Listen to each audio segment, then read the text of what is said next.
Hello, welcome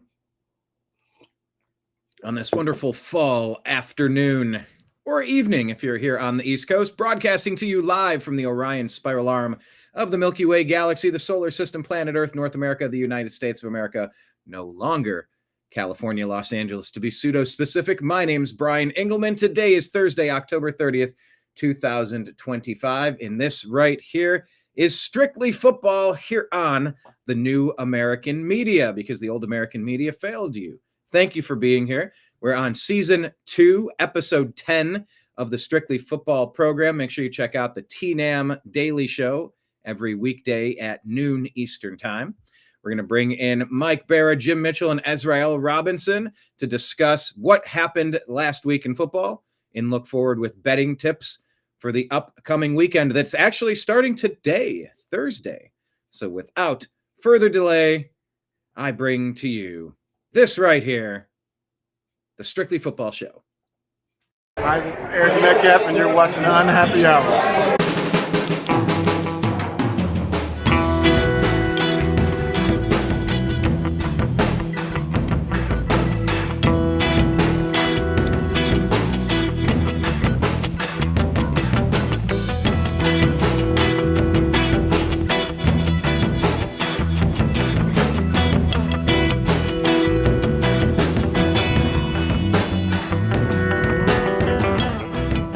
New American Media is proud to present a division of the Unhappy Hour sports show, Strictly Football.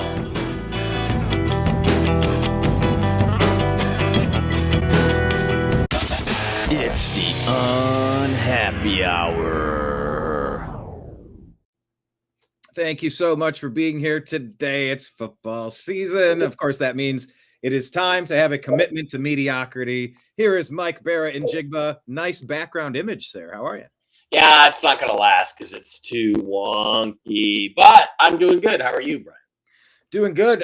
Your feed just got crackly. I don't know if something occurred. I'll tell you what, I'll invite the other people. If you want to do a refresh, just hit reboot on your stream because it was perfect until just now. Well, how about if I just get rid of the background? You know what? It might actually be the processing power of trying to keep up with that. It might be. All right, there we go. Now you Let's sound bring great. everybody else in. Let's get going. Let's rock this thing. Let's go. Jim Mitchell here. Welcome, Jim. Thanks for being back. Good to have you. 3 jokers. Welcome, Brian. Ez'Ryel Pickens. Happy belated birthday to you. Welcome. Yeah, thanks. Is he 18 years old now, ready to join the Air Force, right? Ah, happy Updates birthday. one of these days. Thanks. Happy birthday. Should have gone for the Space Force, buddy. Yeah. I feel like you still have time to go Space Force, and I agree. All right. 10 fucking hut. What's that, Jim? 10 fucking hut, huh? 10 fucking hut. Yep. Oh, yeah. It's going to be that. All right. Let's go ahead and jump into what we learned last week. Oh, my gosh. Where do we even begin? What were the highlight games of last week? Usually I like to begin with, since we're Seahawks, Browns, and Cowboys fans, with the Seahawks, Browns, and Cowboys. That's where I like to start. There was no Seahawks game last week.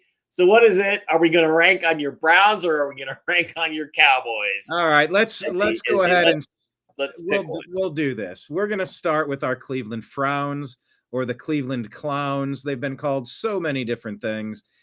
They've earned all of those. The Cleveland Browns got mollywomped 32-13 by the New England Football Patriots.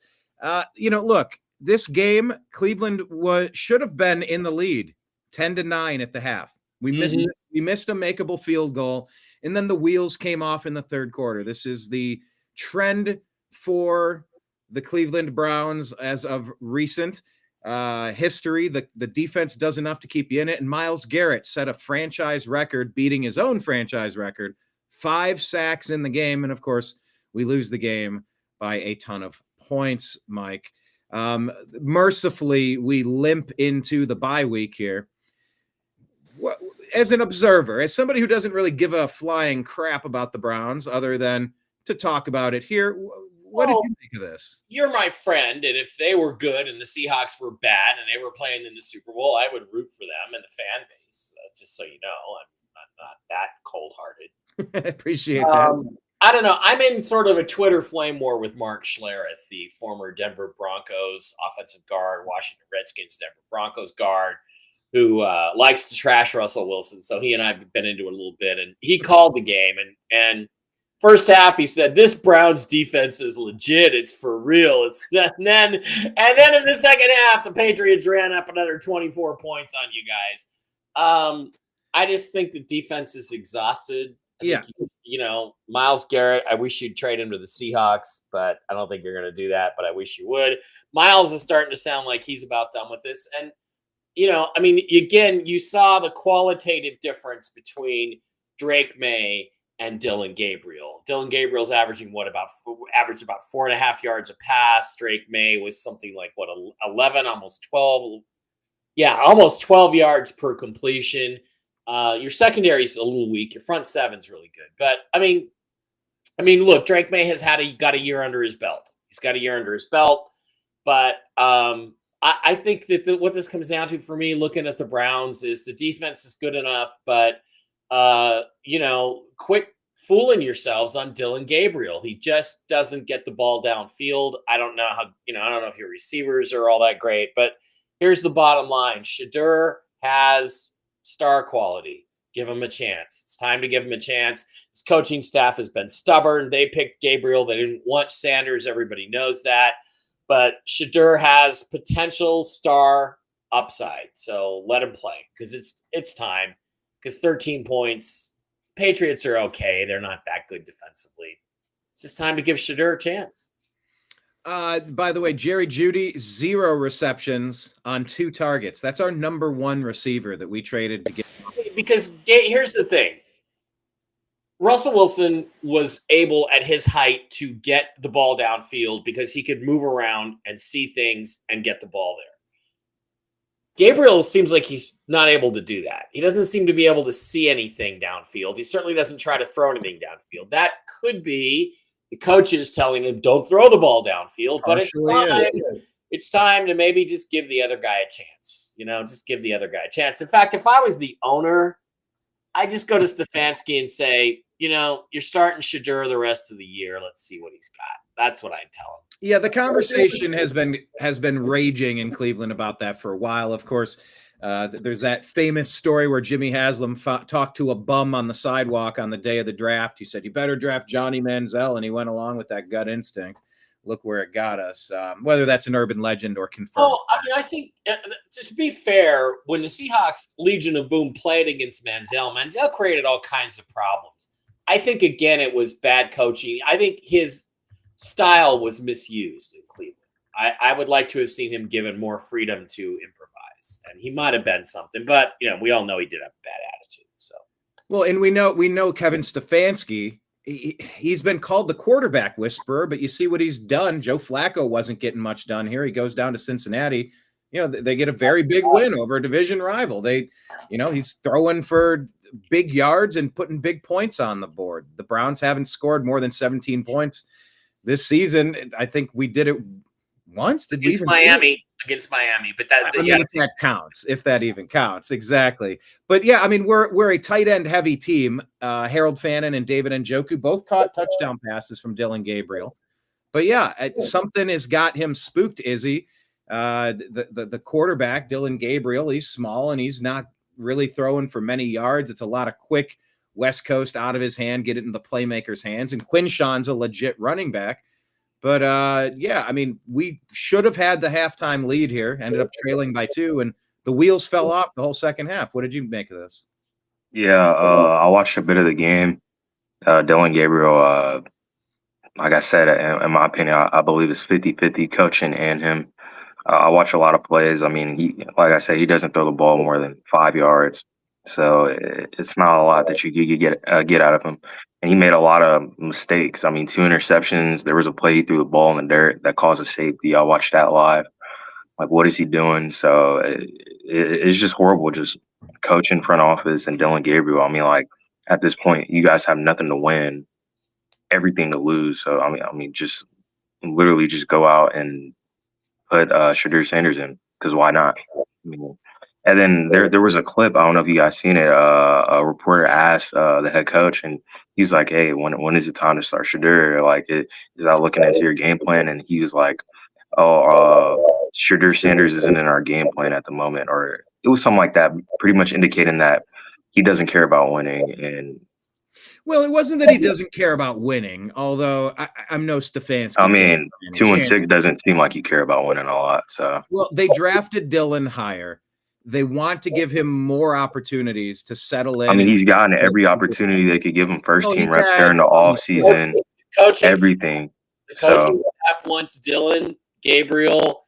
Everybody else wants Shadur Sanders. That's where it's at. Exactly. And he's throwing for almost 40 passing attempts a game, and he completes 20 of them for all barely 100 yards. And it's just, it doesn't come out to it. He doesn't get over 20 QBR. So I just don't understand what they're planning to do. Like I said, the season's pretty much botched. I don't see them coming back in the division they're in. So there's no point of just still playing this guy. And it just makes no point in my mind. Even if there was another backup, a 6th-round quarterback that wasn't Shadur, I'd say play him just to see what he has in him. So, I mean, it's no bias here. I think we're all going to get that wish, but I think the way I was listening to Cleveland Browns Daily, I think it was, or one of these shows, and they were saying if you give Gabriel 2 more starts after the bye, you now give him more than 50% of the snaps post Joe Flacco. So if you make the move to Shadur, it's like, well, yeah, we drafted him in the 3rd round. We thought he had what it took. We gave him the opportunity to show us as many times as possible what he was capable of. And at a certain point, if he can't improve, then you go to the kid. Jim, do you think it's time to go to Shadur Sanders? Well, I agree with what you said, Brian. I mean, Jimmy Haslam and Stefanski, they know what's going on with this team right now. And there's what, 9 more games left in the season? What they're doing is they're sticking their toe in the water right now with Dylan Gabriel. They're seeing what he can do. Sanders is going to get his time up at bat. He will. But they're staying with Gabriel just to see what he does, see if he improves, see what his deficiencies are, and then they're gonna go to the bullpen and they're gonna go ahead and throw Sanders in the game because Stefanski knows that they're not going to the playoffs. I didn't mean to say that. But I'm sorry. But you know where they're going, Brian. You follow the team. You can see the pattern here. They're going to play Gabriel, until he's worn out his welcome. He'll ride the pines for a while. Then they'll put Sanders in. They just want to see what they have. Mm-hmm. The Browns, betting wise, the Browns were going in 0-3 straight up on the road going into this game. I know it was a big number. The Patriots were favored by 7 and pretty much stayed there all week. So the play was obviously the play was the Patriots. Playoffs? Playoffs? You kidding me? Playoffs? I just hope we can win a game. Thanks, Mike. It never gets old for any of us. No, not for me. Maybe it does for Izzy because he wasn't around when it happened. But those of us that were there 30 years ago when it happened, it was like, oh my God, I'm never going to forget that one. Yeah, so that is what's going to happen. Shadur is probably going to get a chance unless Dylan gets 1 week in that bye week to figure it out and they take the training wheels off. I think part of this is the coaching staff just say, you can't throw it downfield. You can't have an interception. You can't do this. You can't do that. Well, Quinshawn had 19 yards rushing. Nobody is taking the threat of the pass seriously. Something's got to give. And I think that general manager Andrew Berry did enough with a great rookie class. Unfortunately, our star middle linebacker who was on pace to be the rookie of the year, Carson Schwessinger, has a high ankle sprain. He's going to be out for several weeks. I mean, the guy plays like a missile back there. He's an incredible player. I think the general manager might have done enough to save his job, but I don't think Stefanski has. A couple of wins in 2 years now. It's pathetic. What's weird is that you're not getting the sense that there's any pressure coming from the owner to play Shadur Sanders. I don't get that. If I'm the owner, I'm going to be at practice. I'm going to be watching. I mean, I'm going to Stefanski and say, let's try something new and get behind him for 4 or 5 weeks and see what Shadur can do. It makes no sense Even if you take the reins off Dylan Gabriel, if they're on him, I think they are. I don't see how I think the reins are on him. I watched him throw a lot of touchdown passes at Oregon. He played for 6 years in college. The guy can play. He can play. Now, maybe not in the NFL where everybody's too big and he can't see over the line, but he can still play. I think they have training wheels on him for sure, but they're saying Shedeur Sanders is not ready. He doesn't get the playbook. He can't stay in the pocket. Izzy, you were going to say something, though. Yeah, I was going to say a counter argument to him throwing touchdowns in Oregon. How much is that around the talent that they get from recruiting? I mean, they're one of the top teams. Of course, he's going to have talent around him. Yeah. To make those plays, and of course there's going to be a system around him to make those plays. So how much was that around the team that was surrounded around him? Now that he's actually on a NFL team without pretty much high schoolers and college kids, actual grown men now, it's like, does he really have it in him to make that much of a leap from pretty much training wheels all throughout his college career? I'm not taking anything away from him, but I'm saying it's two completely different ball games from. For you to be like, oh, he's throwing this X amount of touchdowns. There's a reason why nobody had him except exactly as a 3rd round pick. Everybody had him as a 4th, 5th, 6th round pick. And it makes you wonder why the heck the Browns went that direction. Izzy, we can talk about the tale of two quarterbacks here, and then I'll jump to Mike. We're going out of order. Yeah, here. No problem. Let's compare these two quarterbacks. Your Dak Prescott, 0 touchdowns and 2 wah-wahs, compared to Bo Nix's 4 tutties and 1 mistake. You essentially got doubled up by the Denver football Broncos. What was that about? What did you learn in this game? Your team. I mean, we haven't beat them since the 90s when my dad was a kid. But besides that, our DBs have been playing horrible all year. And to find out game day, 3 of them aren't playing. We called up 3 practice squad players. And I mean, I don't know. I mean, you make the worst defense even more worse by putting practice squad guys on there. So, of course, there's going to be 44 points put up on the board. And as far as the offensive side, I mean, Dak didn't throw for a touchdown. I mean, like, he had an off game. The offense wasn't there. But there's no way that you score the 2nd most points in the NFL and you have a negative below 500 record. I mean, the defense is bad. Like I said, there's nobody on defense to make any substantial plays, and there's no one to give them the right play calling to play to their strengths and not their weaknesses. So, yeah, I have no idea what's happening there. Yeah, you're in a bit of a rough spot, Mike. What? Not being a super fan of the Cowboys, who dropped to 3-4-1 on the season. Denver, of course, improves to 6-2. What do you see from the outside looking in on Dallas, and how legit are the Broncos? Well, Kenny Clark wasn't even out there, right? No, I told you, like, half our guys were injured on defense, which is already the worst defense. You know, and Maisie Smith is just useless. Look, you gave up 179 yards rushing. You're not usually going to win a game when you give up that much. So you can't even stop the run. The defense, whoever they have, you got to focus on one thing. Figure that's all they can do is say, today we will stop the run. Tomorrow we will stop the pass. We will stop the screen pass. That's all they can do. The talent just isn't there. I honestly don't think this defense would be a whole lot better with Micah Parsons. So I don't think trading him was a bad idea. You got 16-31 as it stands right now in the draft next year. It's 2 defensive players. You're going to have some free agency money you saved by getting rid of Parsons and not paying him. Pay some to bring in some defensive players, probably a new coordinator. You're just awful on defense. I don't think it's too impressive that the Broncos did what everybody else has done. The Giants put up 37 on the Cowboys. Yeah, I mean the Jets put up 30 points as well. Yeah, I mean, they were healthier then. So the defense just isn't good enough. And write the season off. I hope they don't make any desperation trades to try to get unless Myles Garrett's available for your 2 first picks. I wouldn't make a deal. I just ride the season out and say, okay, well, next year we're going to come back with a better defense. Well, Mike, you understand the salary cap better than I do. Like, Myles Garrett's just completely untradeable because of dead cap. Like, he cannot be traded. Well, okay. To me, there's the most overwrought bullshit in the NFL is dead cap money. Nobody gives a shit, or they shouldn't give a shit about dead cap. What does dead cap mean? It means your owner has to write a check for whatever's left of the guarantees for the guy you cut or trade. That's all it means.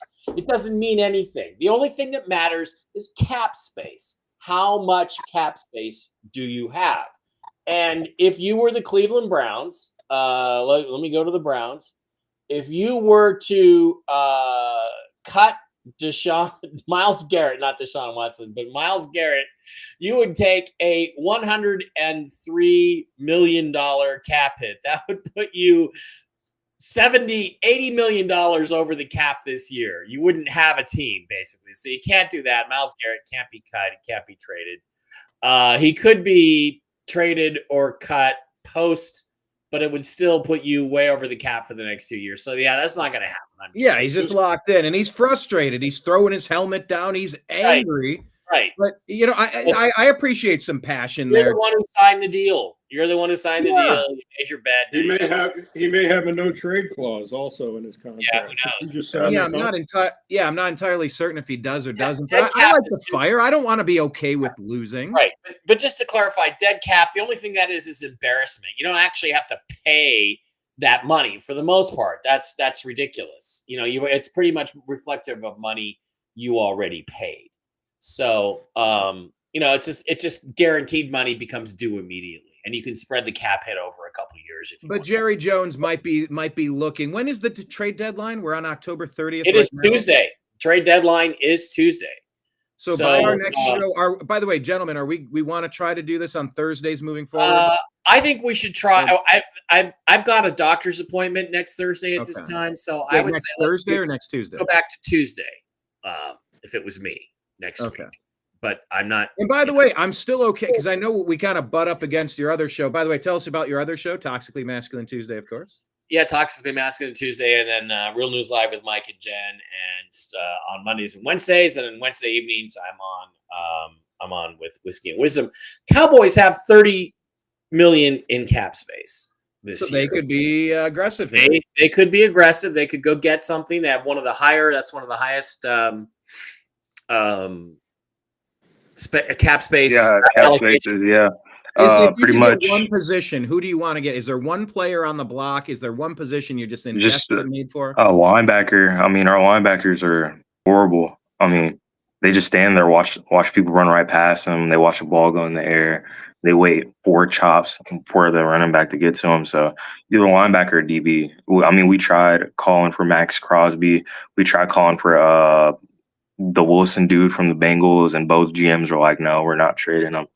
So I really don't see a lot of like big names coming to Dallas if we were to make a trade. So like I said, the defensive coordinator is? Yeah, Matt Eberflus, the head coach of the Bears from last year. He's not a terrible coordinator. No, he's not bad on defense. I mean, he's a bad head coach, but a defensive coordinator, he doesn't seem to be bad. But I mean, like, look what he's working with. I mean, I can't blame him. You guys have Jadeveon Clowney. You guys should be superstars on defense. Yeah. So. And by the way, the people that torched you in this game, this is a coming out game for RJ Harvey, a guy I drafted in my fantasy dynasty league. 2 touchdowns on the ground and another touchdown in the air. Troy Franklin is turning into wide receiver 1 for Denver, by the way. And Javonte Williams with 2 more rushing touchdowns for the Cowboys, helping me in fantasy as well. So, Cowboys fall to 3-4-1. And you have some thoughts on this, Jim? Yeah, betting perspective, I mean, this just screamed Broncos. It's like Izzy said, I mean, the last time the Cowboys beat the Broncos in Denver, I think Craig Morton was the quarterback. Isn't that right, Mike? But, for which team, though? Dallas or Denver? Because he was quarterback for both of them, yeah. Right. The Broncos are now 9-0 straight up at home. The Cowboys going into this game were 5-17-1 straight up as a dog. I mean, this game just screamed Broncos as far as a betting perspective. And the Broncos, when installed as a favorite, they're 10-3 against the spread. So Cowboys, I don't think the Cowboys had a prayer in this game, really. You know, especially what Mike said last week, going to altitude. You know, from basically sea level Dallas. You know, and going to 5,280 feet. Yeah. All right. Well, let's bounce over to Chargers and Vikings. Start with Mike. This was the Thursday night game of last week. It's so hard to remember all the way back there, but Chargers bounced back in a big way, and now Carson Wentz is going to be gone. Yeah. He has a season-ending injury or a season ender, or I don't know if it's season-ending. You know, again, Justin Herbert good, Carson Wentz bad. People are asking, why did the Minnesota coach, what's his name? Keep him in the game. Why did he leave Wentz out there to get the shit beat out of him?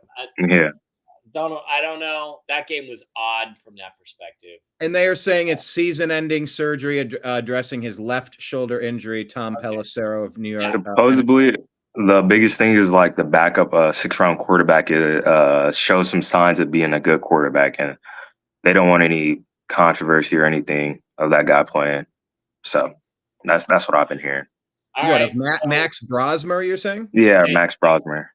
JJ McCarthy's back in the starting lineup then. So happens. You know, it's time to find out whether he can play or not. My guess is no, but we'll see. Trey Harris, Oronde Gadsden, and Ladd McConkey. Thankfully, Ladd McConkey, he's been so underperforming for me. Catching touchdowns from Justin Herbert in the air, and Kamani Vidal. 23 rushes, 117 yards, and a touchdown. That was a pretty good performance. Meanwhile, on the other side, Justin Jefferson held touchdown list. Addison gets one. Not a lot of rushing for the Vikings. Not a lot of anything for the Vikings. So, Izzy, Jim, any thoughts on this game that haven't been covered? Go ahead. Go ahead, Jim.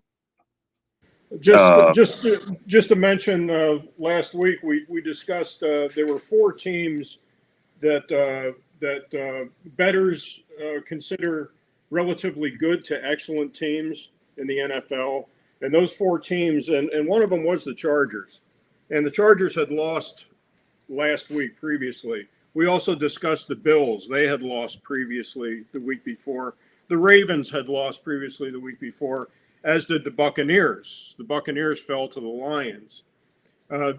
Just an interesting thing regarding this, and we won't go back to it. Talking about the teams if we discuss them. The Bills, first of all, won the game 40-9. They won and covered. The Ravens won 30-16. They won and covered. The Buccaneers won 23-3. They won and covered. And the Chargers won 37-10, which is the team we're talking about right now. They also won and covered the point spread. So that's 4 for 4 as of last week, were good teams that lost the week before came back over the top and won and also covered the point spread. Just as a betting perspective. But right. As far as the game goes, I mean, statistically, the thing that stood out the most was Carson Wentz was 7-0 straight up and 6-1 against the spread on Thursday Night Football. Well, needless to say, that didn't pan out. Like you said, Brian, he's out for the season. Yeah, he's done. He's a goner. Right. Whew. That may be the end of his career, too, to be honest. I don't know who's going to give another chance at this point. Yeah, I didn't like the look on his face when he threw his helmet and then sat down. Yeah, he kind of figured, okay, this is it. We're done.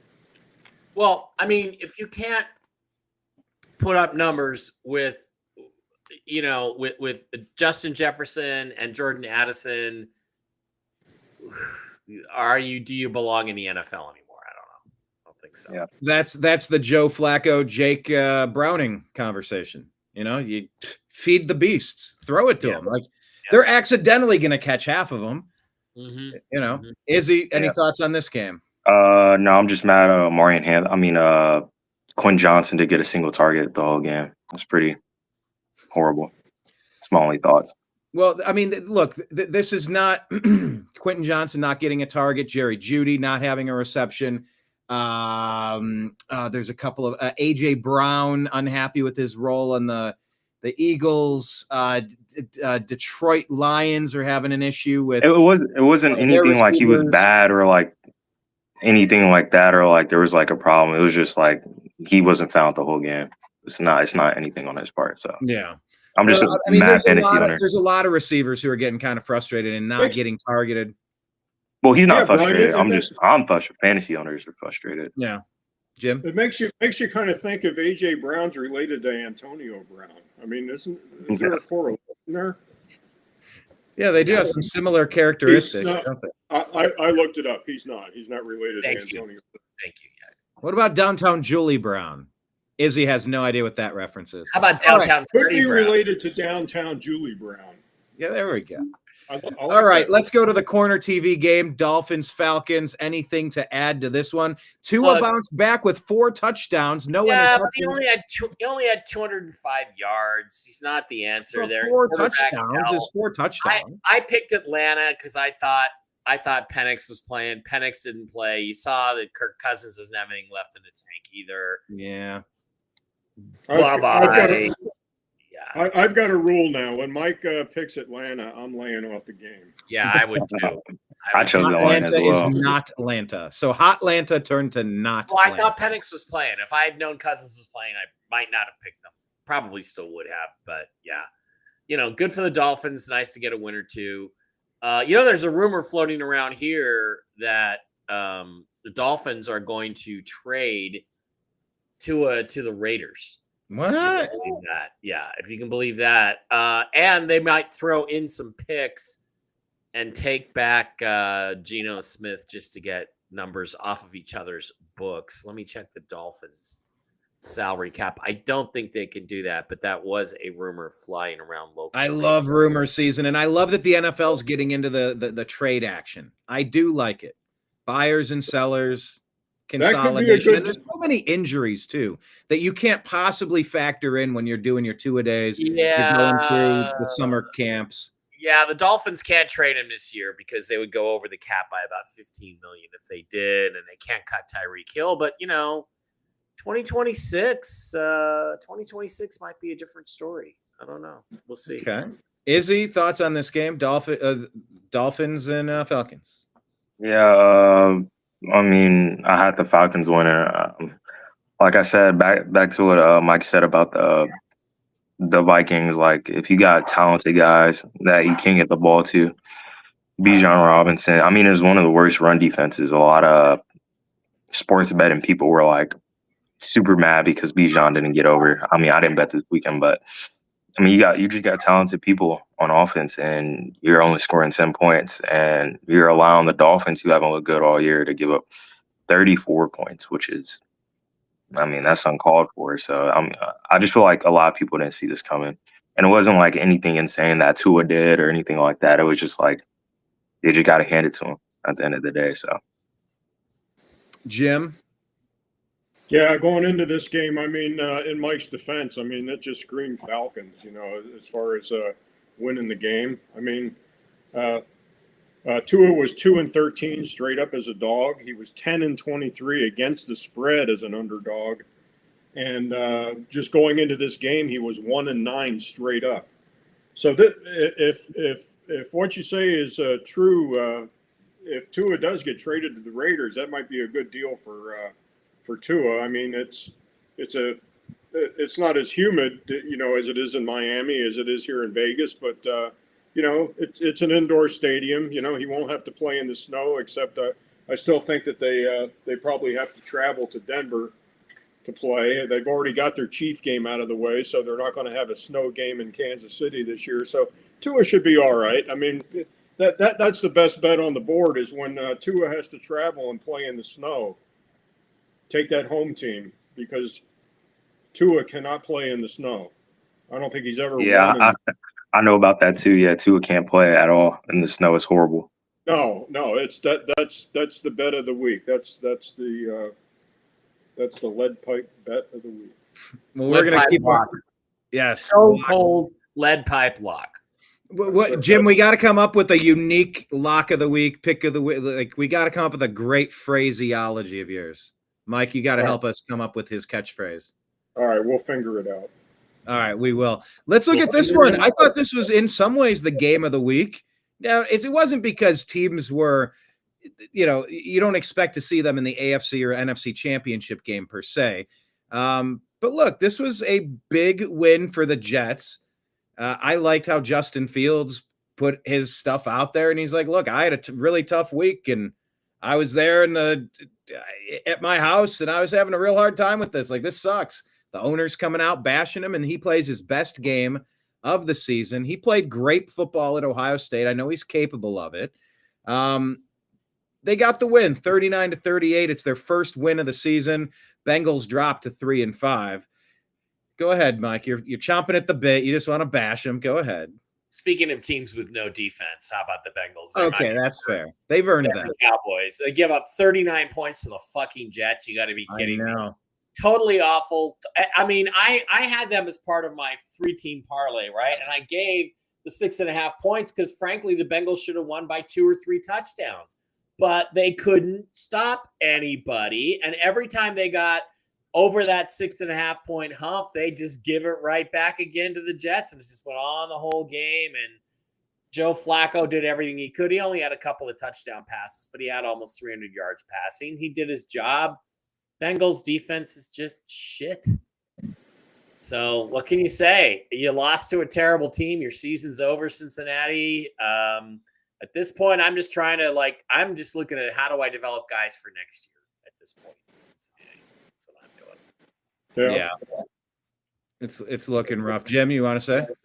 Yeah, Mike and I didn't compare notes prior to betting, but we had already made our bets, and Mike sends me his ticket, via text message, and I'm looking at it, and I said, son of a bitch, I took this. I took the Bengals also and the Falcons. Yeah. I took them on the money line on my 5-teamer, and I was. I feel bad because I feel like I talked you into the Falcons, but I thought Penix was playing, so I was one and done at 1,300 hours. So I lit that money on fire. Izzy, what say you, sir? Yeah. I mean, it was a great game. Joe Flacco played good. He got the ball where it needed to be. But yeah, I mean, there's no way. I mean, they tried to see if they could salvage the season with Joe Flacco, but there's no point of trying if you're losing to the Jets, 39-38, a team that hasn't won a game all year. So, and wicked that they even let a running back throw the game-winning touchdown. That's just horrible. Yeah, it's nutty. What a great game by Breece Hall, by the way. 1 for 1 passing for a touchdown, 2 touchdowns on the ground, 18 carries for 133 on the day. Comparing that on the flip side, Samaje Perine has been a nice pickup for me in Dynasty football. 9 carries, 94 yards, and a touchdown on the ground. Chase Brown adds another. T. Higgins in the air and Chase Brown get one in the air. Jamar Chase targeted 19 times in this game, complete on 12. But yeah, not enough for Flacco. 2 touchdowns, no interceptions on the day. But yeah, congratulations to a lot of people here. Joe Flacco's playing okay.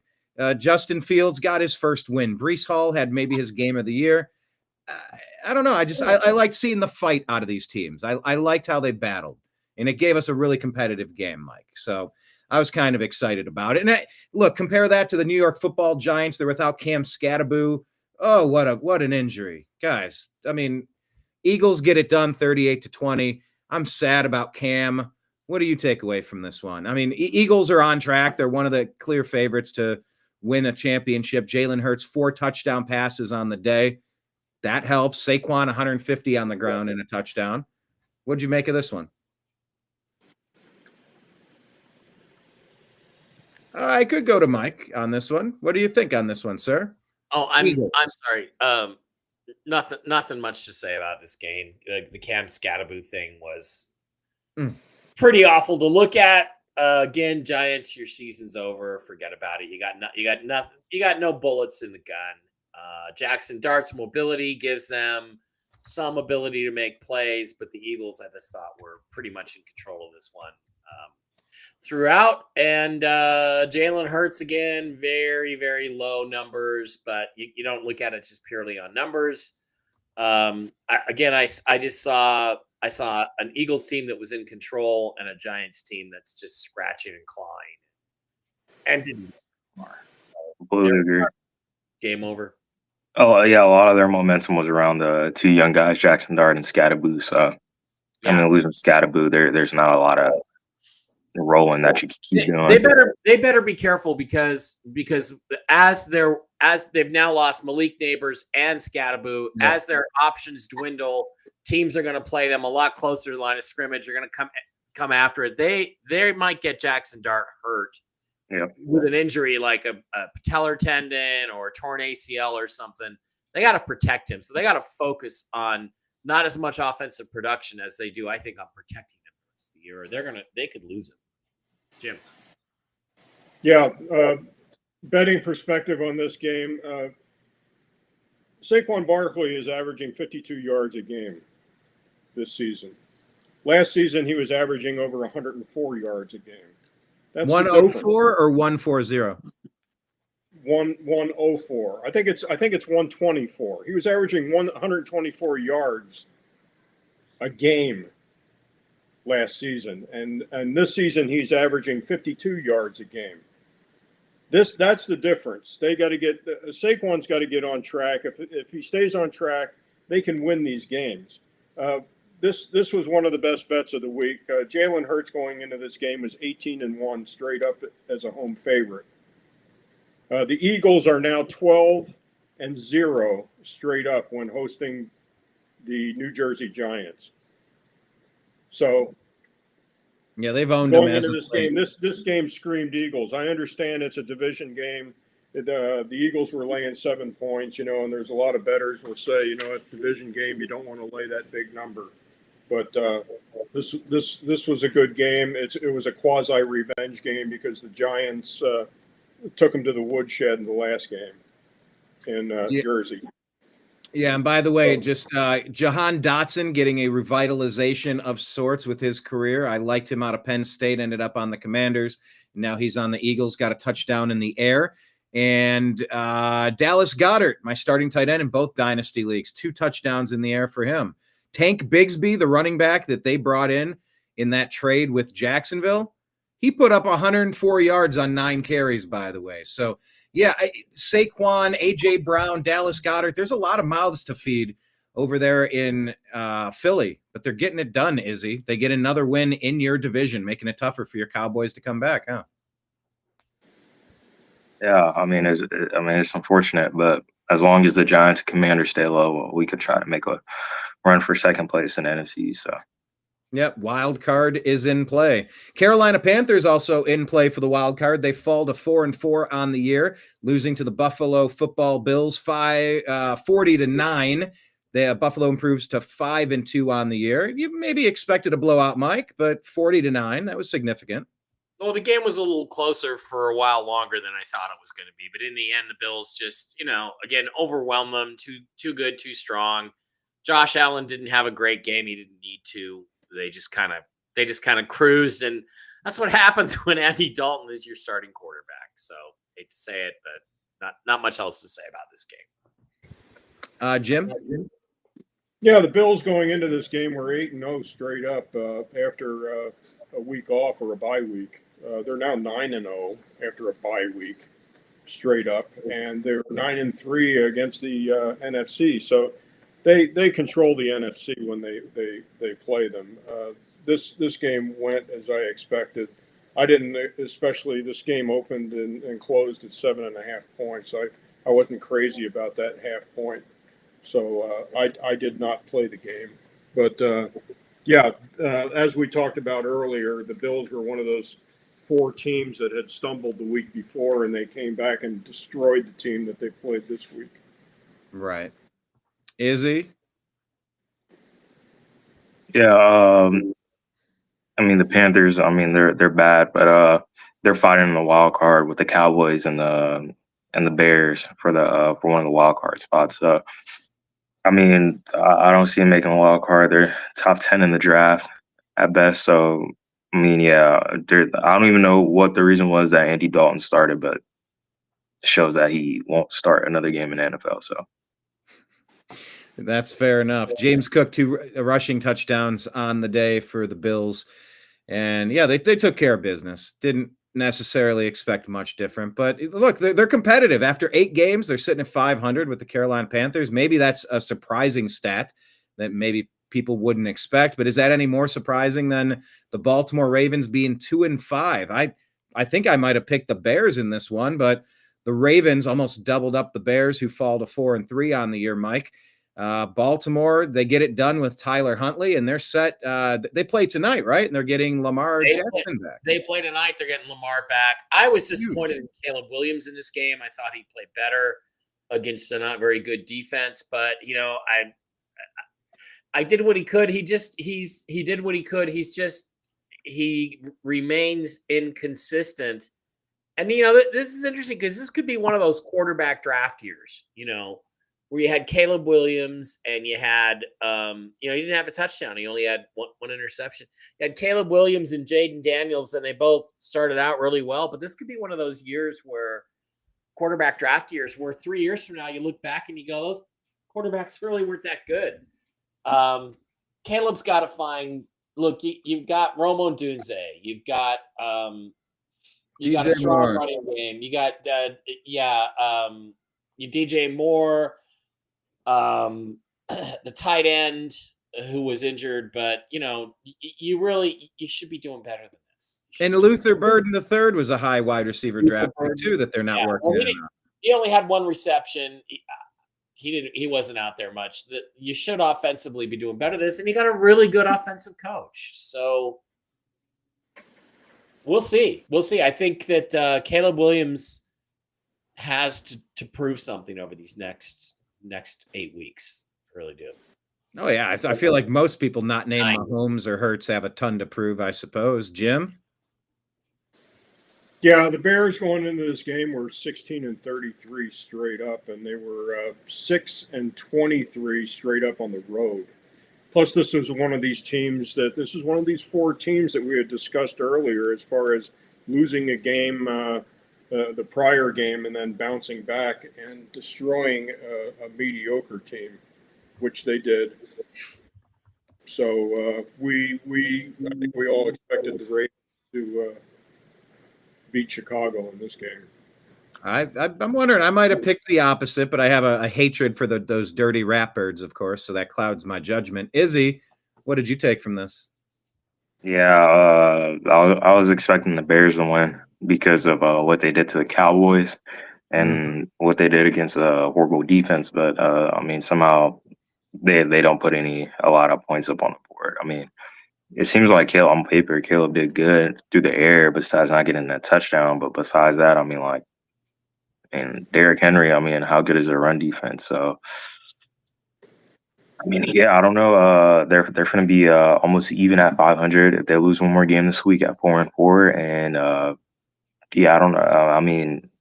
Caleb, like Mike said, Caleb, you just gotta, step it up, do a little more to where you don't have to worry about people question if certain games are a fluke or certain games are here and there. So it'll just stay more consistent is the way I put it. So I think that's, in some ways, that's a story of the NFL. There's not, there are some consistent players. I don't know how many, 20, 50, 100. I don't know how many consistent players, but then there's a lot of, so you got your highs, you got your lows, a little bit of inconsistency, and a lot of questions. A lot of question marks. Do you have the right running back of the future? Do you have the right quarterback under center? If Caleb Williams is going to be a star in this league, he's got to be more consistent than this. Even when he has a game like this, it's got to be 2 touchdown passes and 1 interception, not touchdown passes. You got to do it. Mike, you got to be the John Stockton to my Karl Malone, because you just gave me the perfect segue. CJ Stroud throws 2 touchdowns and 1 interception. 30 of 39, 318 yards, getting a very important win here for the 3-4 Houston Texans. They beat the Niners 26-15. Niners dropped to 5-3 on the day. This is a big bounce back game for an inconsistent CJ Stroud here. Yeah, it is. And the 49ers, they've been doing it with bubble gum and duct tape, and it all fell apart. I thought I was making a good bet when I took the 49ers in the 2 points. But look, let's face it, they're just out of gas. They just, they got a bunch of second, look at what a fantastic job Robert Saleh is doing with all these backup guys. Well, now you know why these guys are backup guys. They didn't stop them. They gave up almost 500 yards in offense to a team, the Seahawks, really shut down comfortably the previous Sunday. So it was like, the Texans look like a completely different team than they did the week before against my boys. CJ Stroud had a really good game, not a great game, but a really good game. They get Nico Collins back. Is that his name? The receiver. This week they're going to do even better. And again, Christian. And by the way, Tank Dell was a really great option for him 2 years ago. He's just had some injuries as well. Yeah, he was. And the key thing here defensively is that Houston just focused on taking away Christian McCaffrey. He only had 11 touches. Out of his 11 touches, he had 60 or 70 nondescript, unimportant yards. Didn't do a thing, and that's what teams are going to do. And it's also possible that McCaffrey may be injured. He may have the secret injury they're not talking about because he did not look like himself. And once that bubble bursts, the 49ers are going to go down like TWA 800. Yikes. So we'll see. It's a pleasure to see it. Izzy, you're not a super Niner fan, right? Being a Cowboy fan, what did you make of this? Not at all. I'm surprised it lost. I mean, like previous weeks. I mean, I wasn't here last week. The week before, I was saying that. I mean, their time was coming, and they just kept winning games because of how well coached they were. But eventually, how long does that stay stable? And you can see at this game. I mean, the Texans, they don't have that much good of an offense or defense, and they beat the 49ers, and Christian McCaffrey didn't do a lot, and it shows how much of an impact he makes for this team. So pretty much, I mean, you can put it on paper. I mean, if he doesn't play good, if he doesn't get over 100 yards, and you're pretty much not going to win the game as a 49er. So 15 points.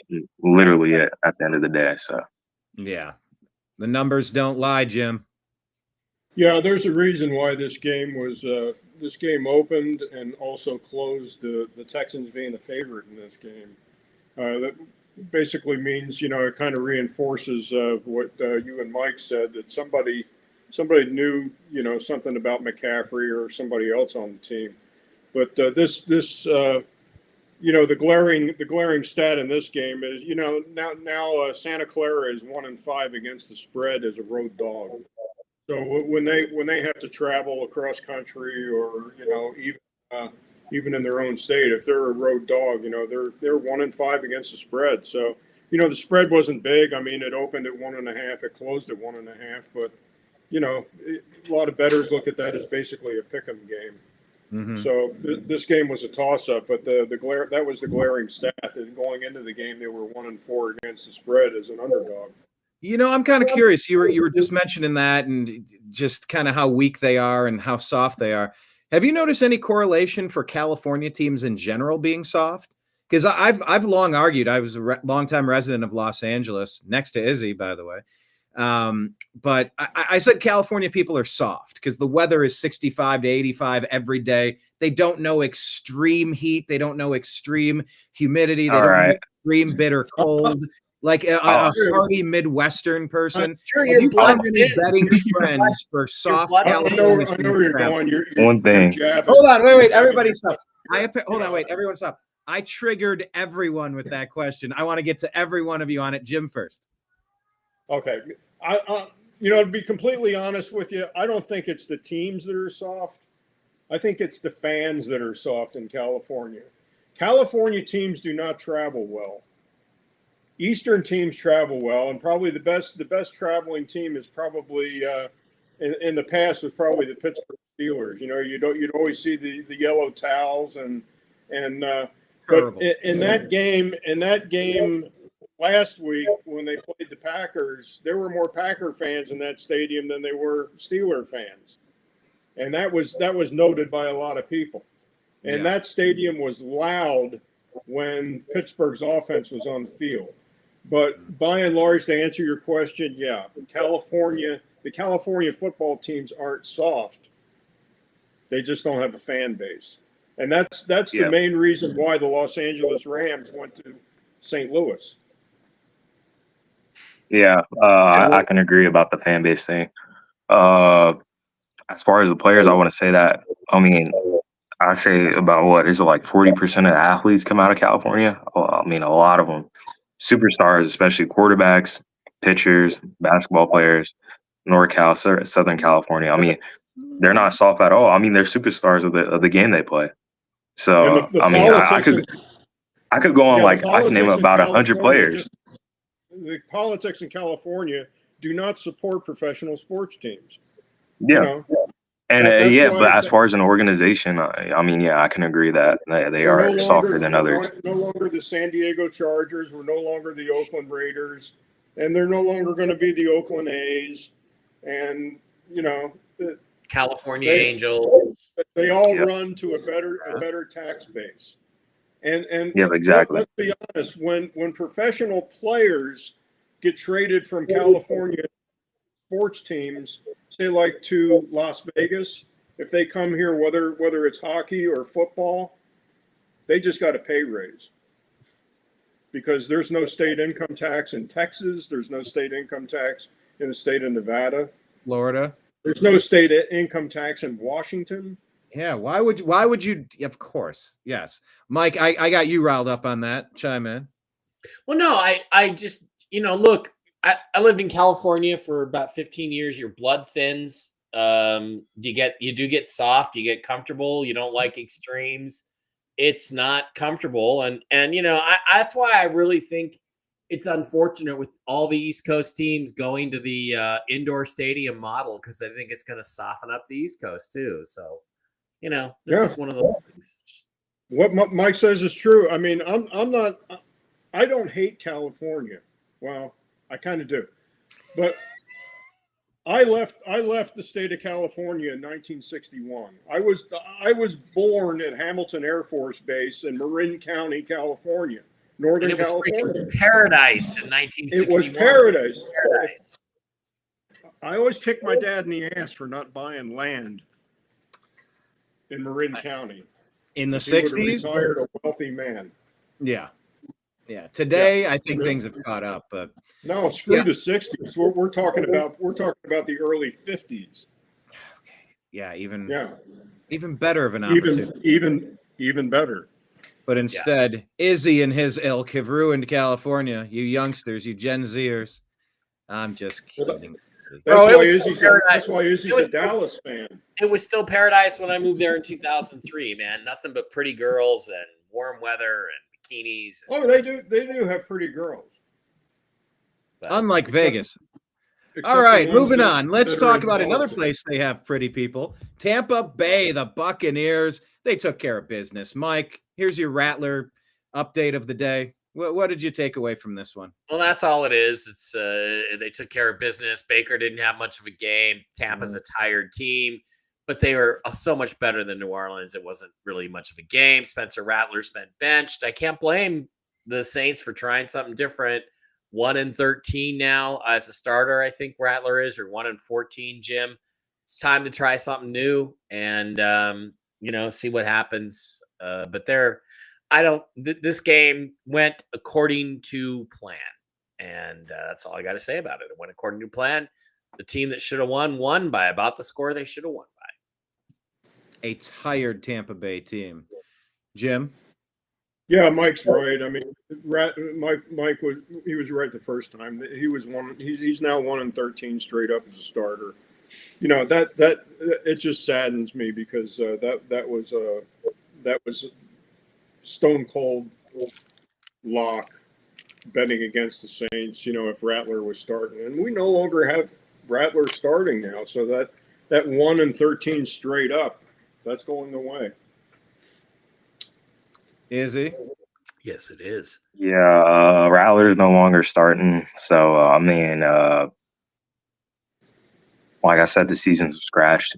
When the season started, I said the Saints and the Giants will be at the bottom of the league. And, the Saints are proving me right. So, it's not a lot that you could do.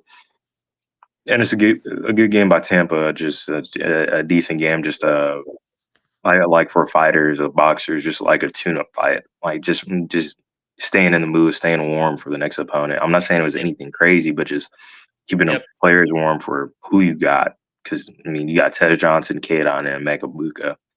are like the only guys that Baker Mayfield's throwing to. So figure something out before a bigger opponent comes next. Yeah, By the way, Emeka got 9 targets. He clearly led the team. Tez Johnson second behind him. And then it's just Cade Otton, Rashad White, and Sterling Shepard. I mean, he's missing Godwin. Evans is done for the year. I mean, tired is one way. Walking wounded is another way. Bubblegum held together like MacGyver, like the 49ers. Yeah, they got the win, but, they're showing some cracks in Tampa. But it's a winnable division. It's definitely a winnable division. But I think what's up? Oh, nothing. Just. Oh, okay.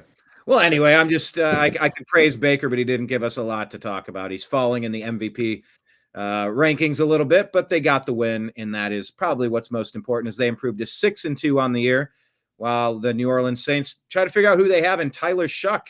Is he going to be the quarterback of the future or not? Yeah, back to the quarterback thing that Mike was saying earlier.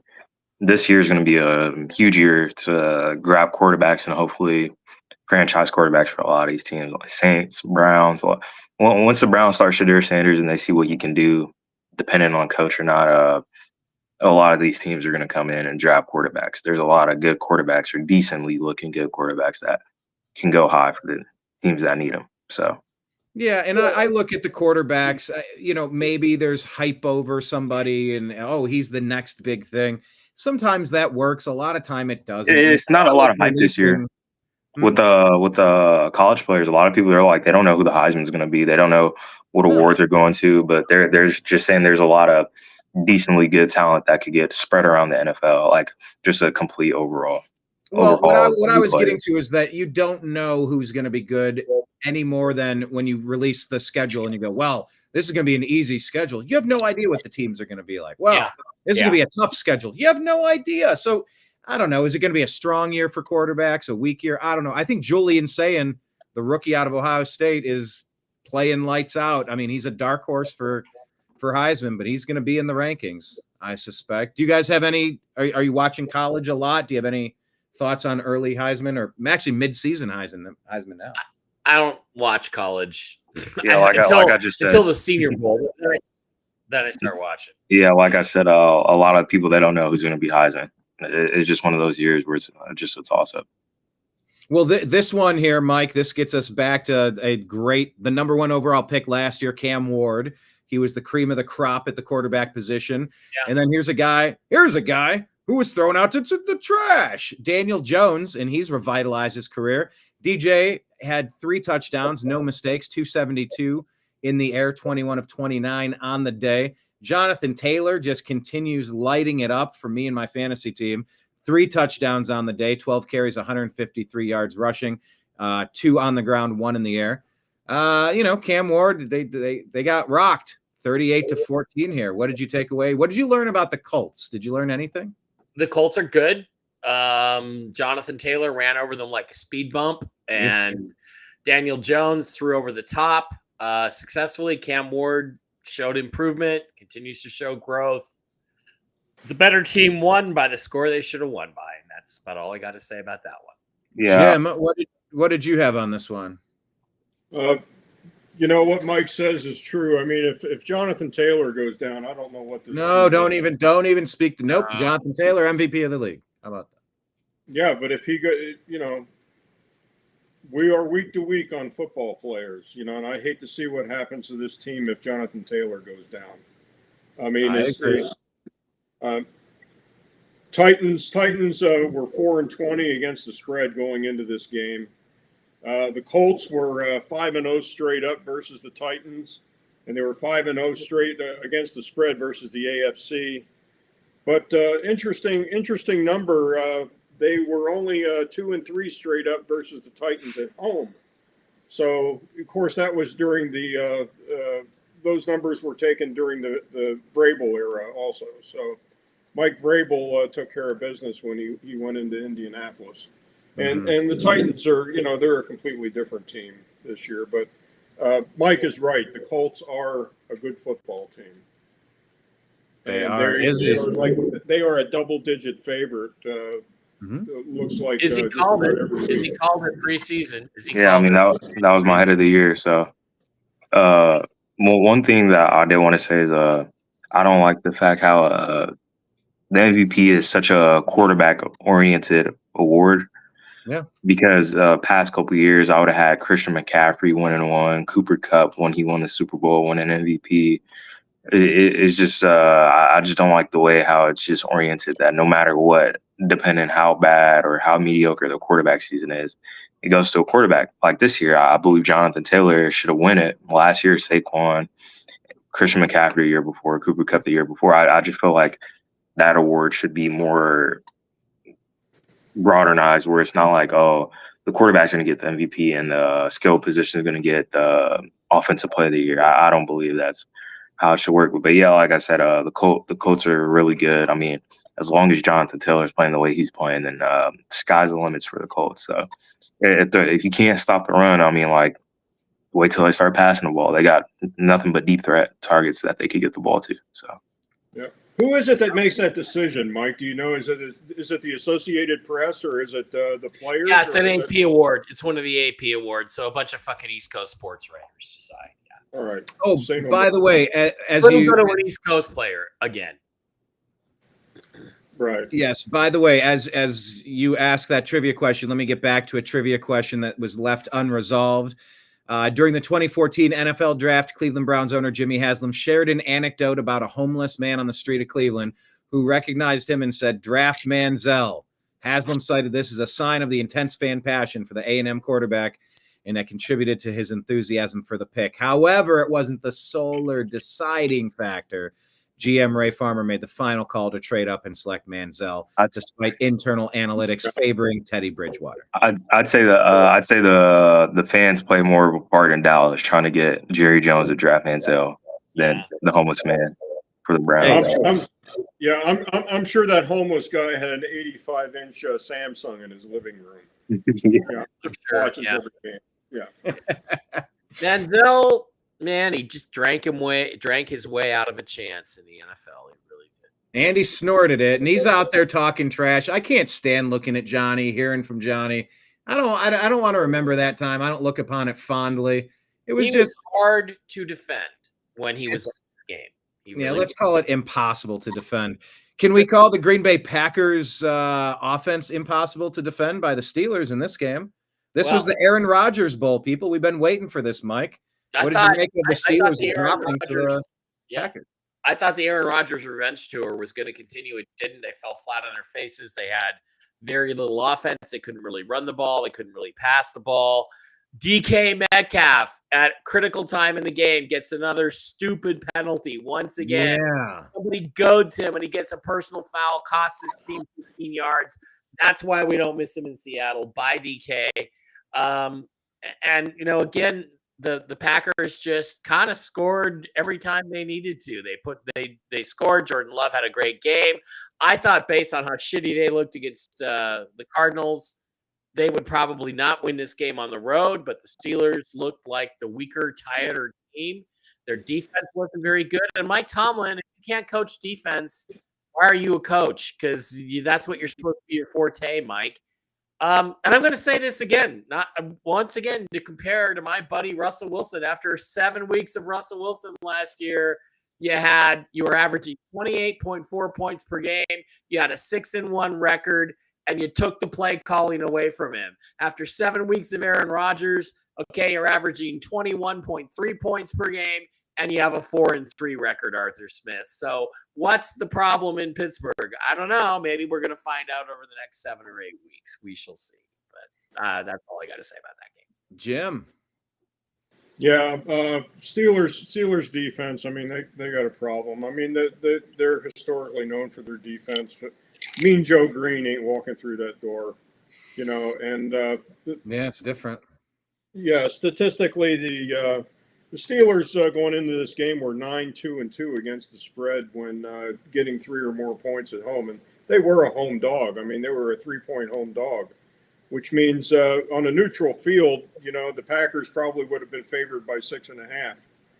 So and they were 17-8 straight up on Sunday Night Football. Mike Tomlin's got a pretty good record on Sunday Night Football, but that didn't pan out. So that's going to be the question every week now: is can the Steelers stop anybody?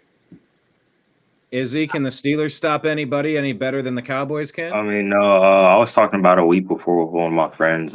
He was asking me for some advice on who he should put a parlay on, and I was like, the Steelers defense, their DBs are one of the worst ranked in the league, so it doesn't look that good. So I mean, like, when you got a team with diverse receivers like the Packers, just not a good boiling pot. But I mean, Aaron Rodgers, I mean, he's been playing good, but it's just the fact that Mike Tomlin, I mean, like, I don't know what the game plan is for the Steelers. I feel like they're winning games, but it's just up in the air of like what can happen with them. It's just, I mean, you don't know. I mean, they're putting up points, but their defense isn't good. So it's a little weird thing that's happening here. And then they gave 40 points to the Packers. I'm not discrediting them, but I mean, that's a lot of points to give up too. It feels like Tomlin is at the point like Pete Carroll where the game has passed him by a little bit. Yeah. He's still using the same old methods that worked 7 years ago, but maybe aren't still working today. Yeah, and a lot of NFL players, they say that it switches up. Like, they were like the offense improved, which caused the defense to improve. And a lot of the old coaches, like you can see with Mike McCarthy when he was with the Cowboys, just a lot of the old coaches, the old school stuff just doesn't work out a lot more. And you can see that with Brian Schottenheimer. The offense is rejuvenated. So it's just, like you said, just a different era. I'll put it that way. The Steelers are just, they need a change, I think. They need a real change. That actually does go back to your common thread, Mike. You've been saying that for a long time. Who is the next coach to get fired? Are we still on Mike McDaniel, by the way? I'm still on Mike McDaniel, but who knows? They might win again this week. So I know. I think the Saints are going to bring back Dennis Allen. Yeah, I mean, I've seen weirder things happen. Okay, maybe not that weird. He's got bigger man boobs than I do. There's no way. But hey, let's go ahead and say Jordan Love, 360 yards in the air, 3 touchdowns, no mistakes. That's pretty solid. He liked Tucker Kraft, 2 touchdowns and 143 yards receiving on 7 receptions. Jordan Love, good job. Good job to Jordan Love. He had one of the better performances of the week. And finally, wrapping up last week, the Chiefs got things done. Of course, they're getting healthy at the right time, which is scary for the rest of the league. They improved to 5-3, whooping on the Commanders, who fall to 3-5 without their quarterback, Marcus Mariota, throwing 2 interceptions on the day here, Mike. This wasn't really about the referees rigging it this time, but the referees, fuck them again. I don't want to talk about that. But I mean, Mariota threw the ball. What was it, McLaurin? It hit him in the face, bounced off of his face for an interception. That's not on Marcus Mariota. They had a great first drive going. They should have scored a touchdown. But again, this was Joe Frazier versus Ron Standard. This was not a fair fight. This was just a great boxer fighting a regular old guy, keeping him at arm's length, just, pounding out the win, get it on your scorecard, use it as a warm-up. Kansas City's rolling right now. They're looking really good despite the help they're getting from the refs. They didn't need it in this game. It was a good game for a half, and then it kind of fell apart in the second half for the Commanders, Redskins, whatever you want to call them. And the Seahawks got to play them next week, but now they're gonna be without Terry McLaurin. So, but they get Jaden Daniels back. But I don't think Jaden Daniels makes a difference in this game. I think it might have been 28-14 or 28-17 if Daniels had played. They still win. City still wins. Gotcha, Izzy. The Chiefs are back. Industry plant. Industry plant? What? Yeah, I don't know. I feel like the past 2 weeks with the Raiders and the Commanders now. I mean, like, what else can you do up against those teams? It's sort of expected, but yeah, if they have Jaden Daniels, they put a couple more points up on the board, but I highly doubt they stop as much as they did on defense. So Yeah, 28-7 feels about right for this here. Kelsey, Rashee Rice, Kareem Hunt receiving touchdowns, and Kareem Hunt with another touchdown running on the day. Of course, Mahomes did throw 2 interceptions here. Any of this surprise you, Jim? The outcome here? No, it didn't surprise me.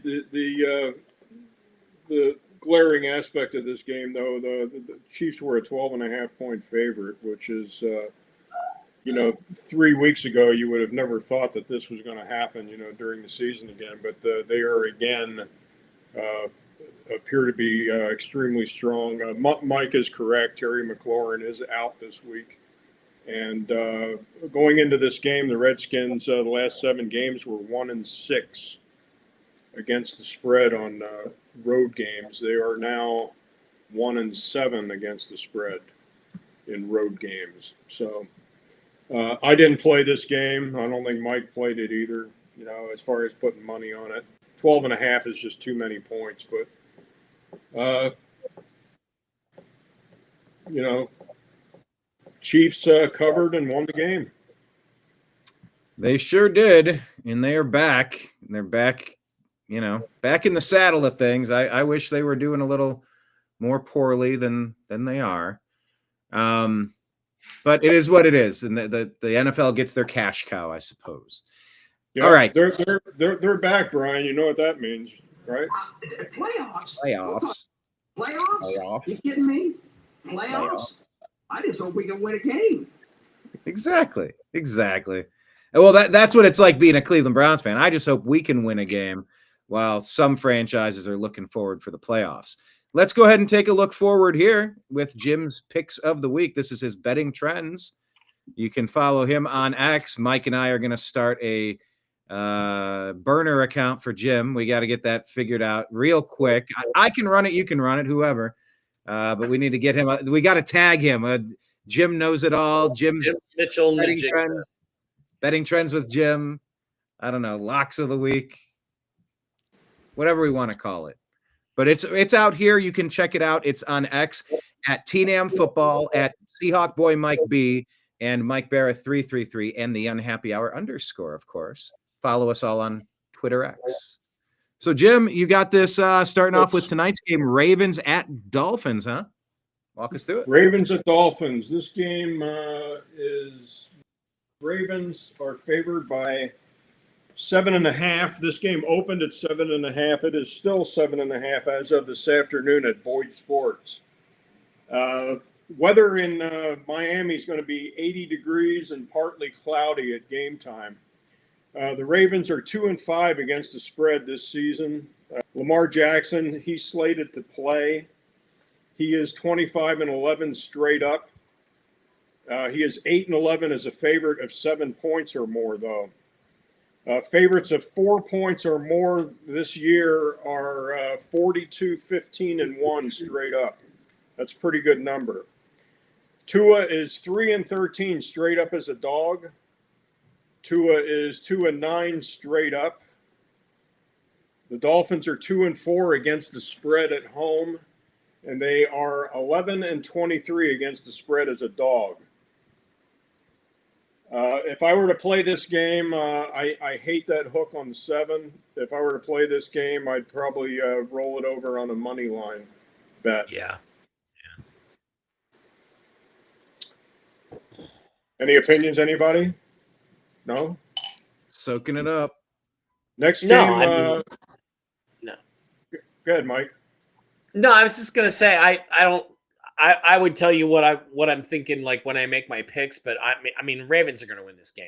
They're maybe not by 7.5, but I think they're gonna win very comfortably. I believe that's true also. I think Lamar coming back, Yeah, and with the Dolphins winning last week, beating the Falcons, and it's they're going to come back down to the ground. Bears 2.5-point favorite against the Bengals.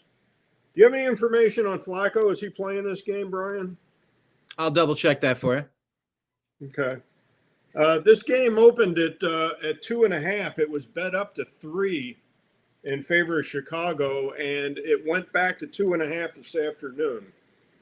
So there is probably even money across the board. Who's ever betting this game? This is a quasi-corner TV game. The Bears are 16. I'm sorry. Yes, Joe Flacco is starting this week. Okay. Wait, hold on. Grok is hallucinating here. I'm going to keep looking. Go ahead. The Bears are 16-34 straight up. And the Bears are 6-24 straight up on the road. If Flacco is playing, I like the Bengals in this situation. Game time, this outdoor game, obviously in Cincinnati, 54 degrees and partly cloudy, so it's favorable football weather. Okay, here's what I'm getting now. It says Joe Flacco's status uncertain due to an AC joint sprain in his throwing shoulder sustained during his Week 8 loss to the Jets. Zach Taylor describes it 50-50. To me, this game is radioactive. I'm not touching this. If I'm Superman, this game is kryptonite because I don't trust Caleb Williams. I don't trust the Bears on the road. I don't trust the Bengals defense, and I don't trust the Bengals without Joe Flacco. So who do I pick? I tend to think the Bears are going to win. That's who I'm going to pick. But whoa, I wouldn't bet this for anything. You, Jimmy? Well, I was ready before that information that Brian just gave me on Flacco. I was ready to go ahead and take the home dog M tough. That's one of my favorite sayings, and I would go ahead. I would take the Bengals if Flacco was healthy, but not with those injuries. So radioactive game. I'll lay off it. I could see that. Absolutely. And it's not an injury to some ancillary part of Joe Flacco. that is his throwing shoulder. Throwing shoulder, and he's 40 years old. So yeah. All right. Vikings, Lions. Vikings, Lions. The Lions are an 8.5-point favorite. They opened at 8.5, and they are still 8.5. Division game. Vikings are 3-2 against the spread as a dog. The Lions are 42-13 straight up. They are 17-8 against the spread. The Lions are 29-10 against the spread at home. And the Lions are 4-1 straight up the last 5 years at home versus the Vikings.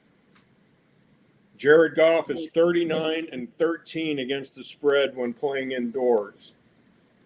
And so far, favorites of 4 points or more are 42-15-1 straight up. I think the Vikings probably qualify at this point as a not very good football team. And this 8.5 is a lot of points. It's a division game, but I think the Detroit's just going to pound them. Agree. I see that. Yep. Next game got Carolina at Green Bay. Green Bay opened at 12.5, and they have been bet up to 13.5. Wow. So the money's still coming in on Green Bay. Weather in Green Bay at game time, 51 degrees and cloudy.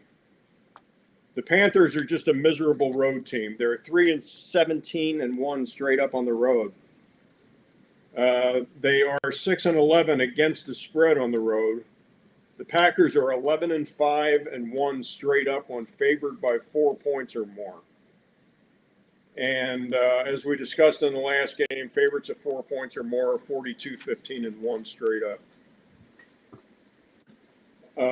I don't lay big double-digit numbers like this, so I won't be playing this game. That's a big spread. Broncos, Texans.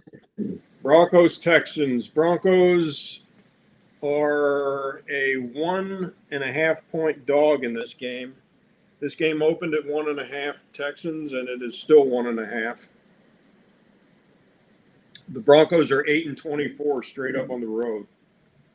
They are 3-5 against the spread on the road, or 3-5 against the spread in all games in 2025. The Broncos are 20, 27, and 1 against the spread. The Broncos are 2 and 7 against the spread as a dog of 4 or fewer points. So they're just not good as a dog.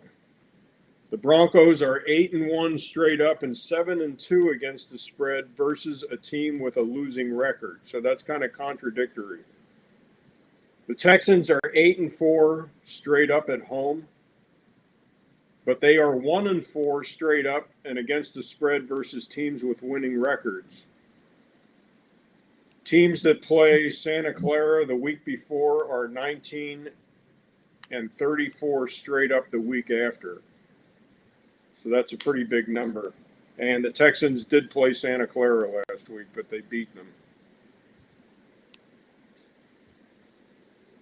Not a lot of points in this game. It's kind of a gut feeling. That's a really even game, but I think you got to look at the Broncos' road record. And for me, the Texans are at home again. They played well last week. And I don't think the Santa Clara effect is applicable to this team anymore. I think you're going to see that even out. So I don't know. I'm not betting this game, but I'm definitely taking the Texans to win. Okay. Next game is the Falcons at the Patriots. The Patriots are a 5.5 point favorite. This game opened at 5.5. It is still 5.5. Weather in Foxborough is 54 degrees and sunny. Falcons are 8 and 20 straight up on the road. They're 6 and 15 against the spread as a dog. Favorites of 4 points or more are 42, 15, and 1 straight up. This is a bettable number, 5.5. I think the Falcons, I don't believe, are a good football team. I think the Patriots are an above-average football team to a good football team, especially with Vrabel being the coach right now. Our guy Ramondre's having a good year. I like this game. I would take the Patriots and lay the 5.5. Any thoughts, comments? We just played them. They're a fundamentally sound team. They've got it together. I don't understand why they got rid of Vrabel. I wish the Browns would have got Vrabel. We could have been a year into our rebuild. I would take the Patriots, give them 5.5. Sure. This is interesting. Drake May's quarterback rating is over 100 too. Yeah, that's pretty impressive. That's pretty impressive. I don't care who you're playing. I just checked. Penix is still nursing his knee. It's uncertain whether he's going to play. Even if he was, the Falcons are terrible on the road. I would say Patriots money line all day, and I might give the 5.5, but I don't know. Yeah, I don't know. I don't know. This might be one of those stone cold lead pipe picks, Brian. We got to get you your unique phrase. Yes, we get Izzy. You got to help us come up with a stone cold lead pipe, crystal clear lock, something. Yeah. Stone cold lead pipe pick. I think that's Arnie Spaniard's term. On his show on Fox Sports. So. It's actually he stole it from Tony Bruno. The stone cold. Tony Bruno. Oh, okay, Bruno used to say that. So that's a Philadelphia. That's a Philadelphia. It's term. A Philly thing. Yeah, the stone cold lead pipe lock of the week. Yeah. Okay, but Arnie Spaniard also uses that. All right, so we won't use it. Next game is Santa Clara at New Jersey. 49ers are favored by 2.5 in this game. It opened at 2.5, and it's still 2.5. Weather report in New Jersey on Sunday is 60 degrees and partly cloudy. 49ers are 5-3 straight up versus losing teams. Mac Jones is 8-21 against the spread, and he is 3-4 against the spread for Santa Clara. I believe Mac Jones is going to start. I think Purdy's still nursing the turf toe. Giants are 6-13 against the spread as a dog. this is a stay away game for me. I mean, it's like Mike said earlier. We don't know McCaffrey's true situation in this, and I think Shanahan may be keeping this under wraps. Well, yeah, and you have, Scattaboo's injured. You don't know what the Giants' offense is going to be effective or not. The 49ers remain the walking wounded. There's just too many questions in this game to know which way to go, honestly. Yeah. You got to pick somebody. I'll probably pick the home team. But it looked like Jackson Dart's face, when Scattaboo got hurt. It looked like somebody just stole his Legos from him. He just didn't look good. I mean, that's how I felt watching it. And I don't even give a shit about the Giants. I like seeing rookies come up together. I like the story of you're rebuilding the franchise together. I like that stuff. Well, Scattaboo was always going to be a 4-year flash in the pan anyway, 3 or 4 years. That's all he was going to be because of the way he plays, the hits he takes, and he's just not that great an athlete. So, but he was going to get by on top of CTE, and now it's all like, will he ever even be the same? Let me ask your opinion on this, Mike. Just to go on Scattaboo. What is with this backflip shit in the end zone? I mean, what's it going to take? The first guy to jack an ankle? Every time somebody does a backflip in the end zone, they need to get a $50,000. It's going to be the compressed disc. It's going to be the compressed disc in the back that ends somebody's season. I mean, get off the showboat, for Christ's sake. I know you're a gymnast, but. Jeez. All right. Next game. It's football. It's exciting. Indianapolis at Pittsburgh. The Colts are a 3-point favorite. They opened at 3. They are still at 3. Pittsburgh, the weather is going to be nice, 58 degrees and cloudy. The Colts are 6-0 against the spread versus the AFC. They are 6-2 against the spread this year. The Steelers are 21-9-3 straight up as a home dog, and they are 9-3-2 against the spread when getting 3 points or more at home. I personally, I think Indianapolis is just going to destroy Pittsburgh in this game. I don't think. Yeah, I think this number is a little deflated. I would have made the Colts at least a 5.5 point favorite in this game.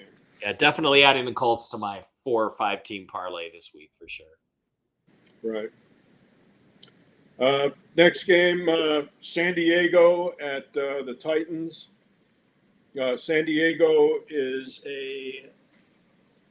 opened as a 10.5 point favorite. They were bet down to all the way to 8.5, and they went back up to 9.5. So there is, in this game, it looks like there's probably more money on Tennessee than San Diego. Since this game went when it opened, it's 10.5, and it's now 9.5. Game time is going to be 54 degrees and partly cloudy. San Diego is 13-4 against the spread versus the AFC. They are 9-1 straight up versus losing teams. Jim Harbaugh is 4-1 straight up and 4-1 against the spread versus rookie quarterbacks. That's interesting. Favorites of 4 points or more are 42-15-1 straight up if you're looking at the money line.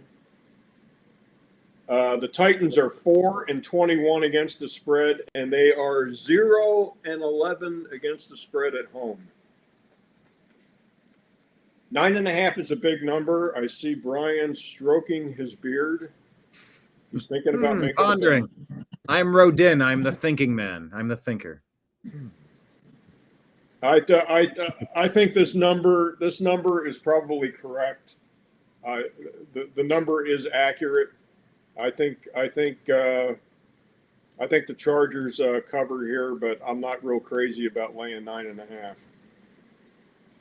The last I checked, the Titans are still an NFL football team. Are they though? Are they? Yeah, they kind of are. They kind of are. Next game, the Saints are at Los Angeles. Saints and the Rams used to be in the same division. Remember that, Brian? Back in the day. Yeah. Rams are a 14.5-point favorite. That was the greatest show on turf, right? Greatest show on turf. Well, that was prior to the greatest show on turf. That was with Roman Gabriel and. Oh yeah, I'm sorry. I'm going back further. Chris Everett, Jim Everett. Yeah, Deacon Jones, David Deacon Jones. There we go. Okay, Rams are a 14.5-point favorite. This game opened at 13.5, and it was bet up to 14.5. So there is money coming in on Los Angeles. The Saints are 3-13 straight up versus playoff teams. Playoffs? Jim, playoffs. Brian, it's right there. Brian, play it. Hit it. I loaded it. You kidding me? Playoffs? Don't talk about playoffs. You kidding me? Playoffs? I just hope we can win a game. It was sitting right there for you, buddy. Come on, I posted it. I was clicking, and every time I clicked it, I went over to navigate, and it kicked me out for 7 seconds. Something weird happened, and we lost his. Oh, that's some weird shit. I mean, I got 5 Brians up here. Yeah, I got 5 Brians. Oh, there we go. And we lost his. Yeah, we're all right. There we go. All right. The Saints are 1-6 against the spread as a dog. The Rams are 3-4 straight up the week before playing Santa Clara. That's an interesting number. So the Rams tend to look forward to the next week when playing a division game. And Shanahan, the last couple of years, has had McVay's number. We said that the last time they played and the 49ers lost or they didn't cover. So the Rams are 13-4 straight up the week before playing the 49ers. So this 14.5 number is probably a good number. The Rams are 13-5 against the spread. Favorites, as we discussed before, 4 points or more, are 42-15-1. Double-digit favorites are 13-10 against the spread, but they are 23-2 straight up. Any thoughts, comments? Rams crushed them. Rookie quarterback starting his first game. Rams are going to destroy them. Yeah. McVay likes destroying rookie quarterbacks. To me, that's a money line game. I may have a 16 parlay by the time we get done. Yeah, that'll be a good game to put on the money line. Next game, I don't have a lot of info on this game. This is a corner TV game. Jacksonville at Las Vegas. Jacksonville is a 3-point favorite. This game opened at 3 and is still 3. Geno Smith is miserable at home. He is 5-13-1 against the spread at home. Wow. And that goes back to his Seattle days also. Seattle days. Yeah, that wasn't all his fault, but some of it was. Yeah, but it's kind of his fault now, isn't it? Pretty much. Next game, Kansas City at Buffalo. This has got some interesting numbers. The Chiefs are 6-1 against the spread. The Chiefs are a 1-point favorite in this game at Orchard Park. This game opened at 1 and is still 1. The over-under is 52.5. Game time is 54 degrees and partly cloudy. So the Chiefs are going into Orchard Park the right time of the year right now. You're not going to get that lake effect snow on Sunday. Patrick Mahomes is 30-13-1 straight up as a favorite of 3 or fewer points or as an underdog. The Chiefs are 23-9-1 straight up when favored by less than 3 points. The Bills are 13-1 straight up at home. They are 15-12 against the spread. This is interesting. The Bills are 4-1 straight up and against the spread versus the Chiefs during the regular season.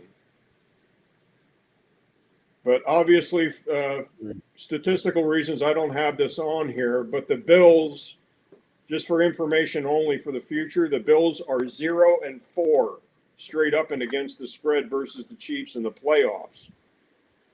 Go ahead, Mike. Playoffs. I did download. Yeah, here, let me. Sorry. So the Bills are 4-1 straight up and against the spread versus the Chiefs during the regular season. Playoffs? Yeah, playoffs. Playoffs? You kidding me? No. Playoffs? Yes. I just hope we can win a game. Well, I mean, me too. It never gets old. The Bills are 13-6 straight up versus playoff teams. So, where do you go with this game? I wouldn't touch it because you can't, because of the officiating. I think if it's played straight up, I think the Bills win in another exciting back and forth game. But with the refs, as a bettor, I'm not fucking touching that. I agree 100%. This is not going to be about the Chiefs. This is not going to be about Buffalo. This is going to be about the Zebras. Look, the truth is the Chiefs, they're on a roll. They've won 3-4 in a row. That it's almost impossible to win 5 in a row, especially against a good team on the road. But if it wasn't for the refs, I'd say it's absolutely the Chiefs are due for a bubble bursting game here where they don't play as well. But the refs have a way of overcoming that, so we'll see what happens. Yeah, this is going to be one of the marked games of the week to watch. The only way this nonsense with the Chiefs is going to stop, and I don't know, I think we all agree that the Chiefs get favoritism from the refs. I don't know if Izzy agrees, but I thought we all agreed. Izzy, do you agree that the Chiefs get favoritism from the refs? 100%. Yes. The only way I think Chris Collinsworth likes it. Yeah, it makes it hard. The only way that's going to stop is if people just stop. Collinsworth. Yeah, Collinsworth. The only way I think it's going to stop is if people just start boycotting betting on Chiefs games. And in fact, that maybe we should start a movement if we can. Boycott the Chiefs. Do not bet. Do not spend any money on Kansas City Chiefs games until the refs start calling all their games equal, fair. That's the only way it's going to stop. That'd be an interesting theory, an interesting take. That could work, maybe. Mike, by the way, Mike, did I mention that Kelsey's not the correct pronunciation? Yeah, his name is actually pronounced Kels. You guys know that? Not Kelsey. Yeah, we talked about the last 2 weeks. Yeah. All right. Yeah. Okay. All right. The Sunday night game at the Casa de Mitchell Najigba is the Seahawks and the Redskins. We're gonna eat the pizza. The pizza game. Tell us all about it. This game opened at 3.5 in favor of the Seahawks. It has been bet down to 3, so there is Redskin money coming in. Game time in D.C. is going to be 64 degrees and partly cloudy. The Seahawks are 7-3-1 against the spread on the road, and this is Mike's stat. Mike texted me this morning. The Seahawks are 4-0 straight up after a bye week or after playing on Thursday night football. Which is called a mini bye. The mini bye or the regular bye. I got your mini bye right here. Let's call it a Thursday night game. There's no such thing as a mini bye. That's what everybody calls it. I've never heard that before. I have a merciful bye this week. The Browns aren't playing, thank God. Yeah. And Redskins are 16-12 against the spread, huh? Redskins are 16-12 against the spread. So this could be this is a good hedge game for your parlay. Yeah, I already bet this game today at lunch. Took the Seahawks, gave the 3. I don't like that Jaden Daniels is coming back. If it was Mariota, I'd be way more optimistic. But I think without Terry McLaurin, they can't really hurt them. The Seahawks are good on the road. They are good in primetime games. We should have looked at that, Jim, the primetime game stats too. And under Mike McDonald, they are 4-0 after a bye week or after the mini bye, after a Thursday game when they get those extra couple of days to prepare. The coaching staff does a good job. I think that all points to the Seahawks as my hedge game. I already bet it. So there we go. The only thing I don't like about this game was the Redskins were embarrassed last week. Who embarrassed them? Was it the Chiefs? Yeah. Yeah. 28-7. Come on. But I don't consider the Redskins as a good football team, and no, they're not scary. Those one of the three. They're not one of the three bounce back teams that I look for. No, they're not scary. Winning the game. Yeah, they're not scary. All right, Monday night football. The Cardinals at Izzy Pickens Cowboys. The Cardinals, Cowboys are opened as a 3-point favorite. They've been bet down to 2.5. The Cardinals are 24-9 against the spread on the road. They are 4-14 straight up after winning a game. Cowboys are 28-1 straight up at home. You all right, Mike? Yeah, I'm good. Thank you. All right. You missed a little bit. Catch your upper lip here. Cowboys are 17-11 against the spread as a home favorite. I like the Cowboys in this situation. This is another good game to bet, as far as protecting your parlay. Is this a home game or away game? Home game for the Cowboys. Yeah, take the Cardinals. I don't think Kyler Murray's lost a game in his career at AT&T Stadium. High school, college, and pros. Wow, that would be another time. He played there in high school and in college and in the pros. I mean, yeah, he's the greatest high school QB of all time in Texas. And then in the pros, I mean, we can't beat Kyler Murray. I mean, AT&T Stadium's his home, so. That's some good Call of Duty info right there. Yeah. Yeah, Call of Duty comes out in November. I can't think of what day, though.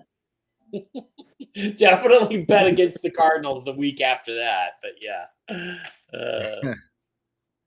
All right. But yeah, like I said, all-time AT&T Stadium, it's Kyler Murray's game. Just another betting angle, and we discussed this earlier in the show. The 4 teams that came back from losing the week before, won the game, and also covered the point spread. Look at the 49ers, look at the Cowboys, and look at the Steelers this week as far as covering point spreads. Not necessarily winning the game, but covering point spreads. Because they were embarrassed the week before. All right. Interesting. Let's go back. I think that's what was I looking at? Oh yeah, Packers Panthers. Okay. All right. Shall we do the picks, boys? We should. All right. You got yours queued up? Yeah, I do. Here we go. Let's get you on screen. Here we go. How'd you do last week? I had a mediocre week. I was 8-5, but a lot of it was because I didn't know about injuries. I think this week, I still have a lead though. I think I'm 81-40, which is pretty good. Miami and Baltimore, you can't go off last week. Last week, the Dolphins looked a lot better, but I think the Ravens, they got Lamar coming back. I'm going to go with Lamar. When 2 teams have equal suckitude, you got to go with the team that has a better quarterback, and Lamar's a better quarterback. Atlanta and New England, are you kidding me? That's easy. That's New England over the Falcons, even if Penix plays. Carolina at Green Bay all the way. Not going to bet the money line on that because it's ridiculous. Chicago, Cincinnati, again, a radioactive game. I'm going to take Chicago because I do like Caleb Williams and he's healthy. Flacco's injury has me thinking about adding this game to my parlay by taking the points and the Bears. If Flacco plays, I'm not adding the game. If Flacco doesn't play, I'm going to take the Bears and probably give the points. Denver at Houston. Denver's good. They suck on the road. Houston's looking better. Houston needs this game more than Denver does. I think Houston scratches it out. Indianapolis at Pittsburgh. I think the age and the old-fashionedness is catching up to Pittsburgh. I think the Colts are going to go in there and rough them up a little bit. Los Angeles and Tennessee. Chargers don't look that good, but they're better than Tennessee. Who isn't better than Tennessee? Detroit, Minnesota, J.J. McCarthy. I wonder if J.J. McCarthy's not going to put on a little bit better show than we think. But, you know, you got to go with the Lions easily in that one. That's another game. Money line game for me. San Francisco, New York. This is the mother-in-law game. This is my Mercedes just went over a cliff, but my mother-in-law was in it. Who do I want to win this game? I don't have any love for the Giants. I have less love for the 49ers. I just don't see how the Giants are going to figure out how to win in 1 week after losing Scatterable. I don't. I think they're going to have problems sorting out how to score points. For that reason, I like the 49ers just by a hair. Jacksonville, Las Vegas. Jags come in and embarrass the Raiders again. I don't even care if they get the tight end back. What's his name? Los Angeles, the Saints against the rookie quarterback. Rams, that's going on my parlay. Bills, Chiefs. I'm going to take the Bills, hoping the referees don't interfere in the game. Seahawks, Washington, Redskins, Commanders, football team. I do like the Seahawks. I like them on the road. I like their history with Mike McDonald after a bye week. It's a national game. It's a Sunday night game. I think we're just a little bit better than the Redskins, and so I think that's going to come through. Jaden Daniels is the wild card. He could Jaden Daniels us, but I do think we're going to have a plan for that. Arizona, Dallas, Cowboys, all the way for me. I think the Cowboys do bounce back. I think they get a win. I think they get to 500 and keep their playoff hopes alive in spite of their defense. So those are my picks for this week. And my parlay is going to be my money line parlay. Like I said, I'll throw the Bears into it if Flacco doesn't play, but I got a money line 5-team parlay. I got the Lions, the Packers, the Patriots, the Colts, and the Rams. That's my picks. Mike's going to parlay like it's 1999. All right. Izzy, let's go to you. We're going to caveman style your pick? Yes. Yeah. So I didn't have a really good week last week. I was under the weather, so. Welcome back, by the way. Glad to have you. Bunch of teams. Oh, there we go. I don't know why it's inverted still. Hold on. Yeah, that's a problem. I still gotta fix it. I can fix that for you. All right, cool. Allegedly. Don't know if I can. Just keep going, and I'll see if I can get it. All right, hold on. There we go. You got it. Yeah, I didn't have the ability to. Good. All right, so this week, Miami, Baltimore. These are usually pretty good games. This is today. I'm gonna take Miami.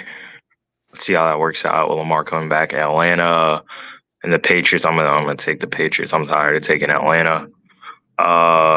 Drake May's been balling. Green Bay, Panthers. I'm gonna take Green Bay. The Bears and the Bengals. Yeah, I mean, depends if Joe Flacco's playing, but if he's not, then I'm gonna take the Bears.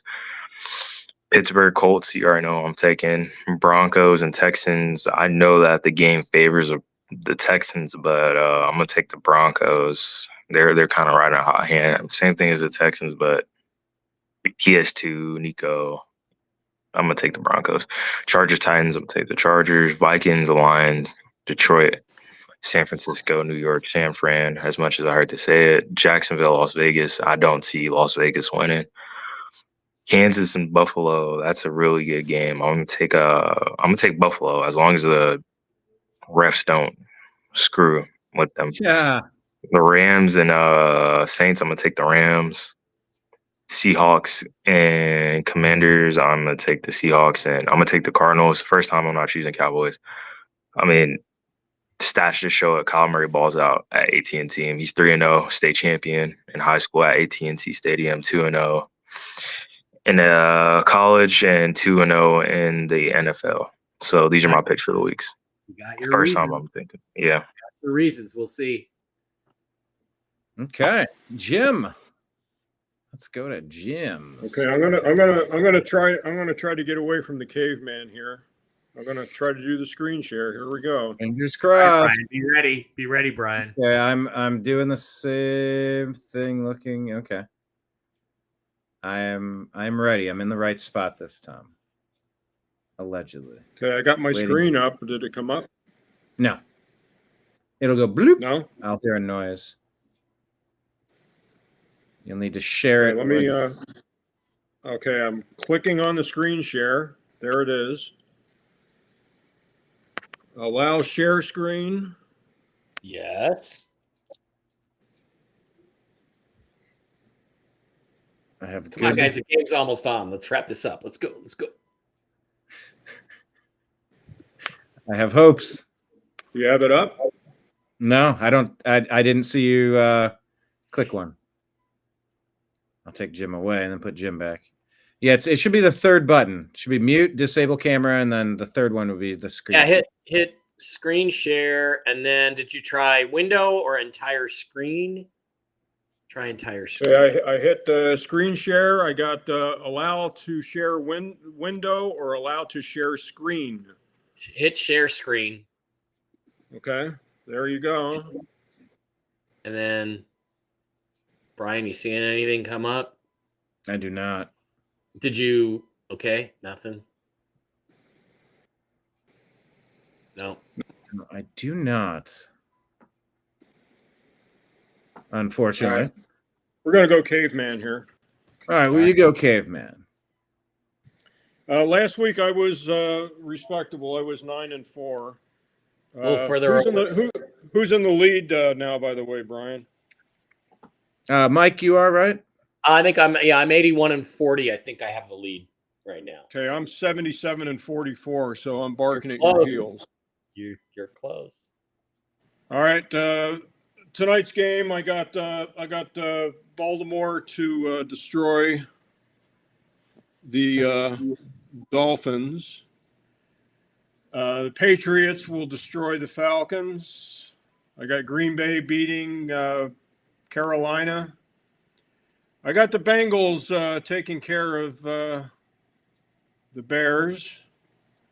The Bears. The Broncos. I got the Broncos beating the Texans in Houston.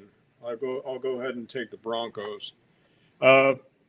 Pittsburgh was listed as one of these bounce back teams. I think Pittsburgh covers the number, but I think Indianapolis wins the game. You know, I will ride that Indianapolis horse, you know, until they stumble. I'll take San Diego against Nashville.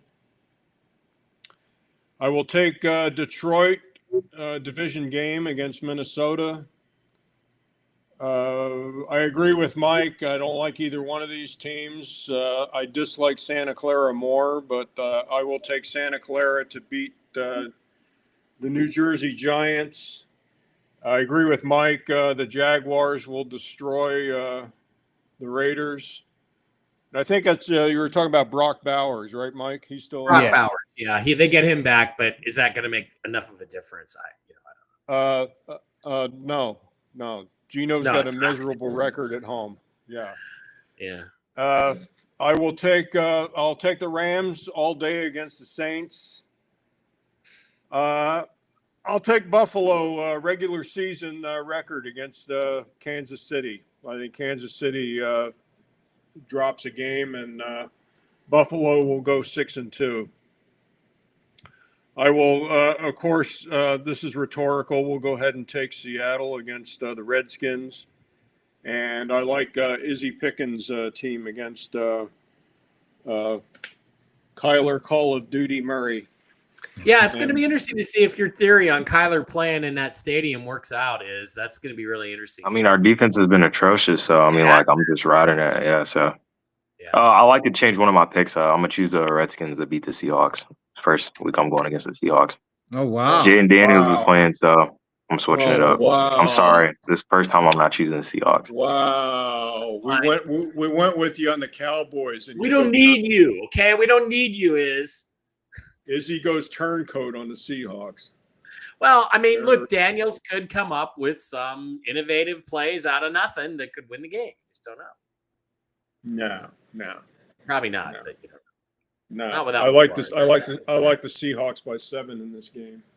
All right. Well, let's go to the leaderboard here on my side. Yep. Overall, Izzy's down there at 66 and 55. I'm nipping at the heels, 76 and 45, and Mike is at top at 81 and 40. Are we going to be able to get Jim signed up in here? Eventually, yes, but I'm going to have to go over and do some tech support maybe on Sunday.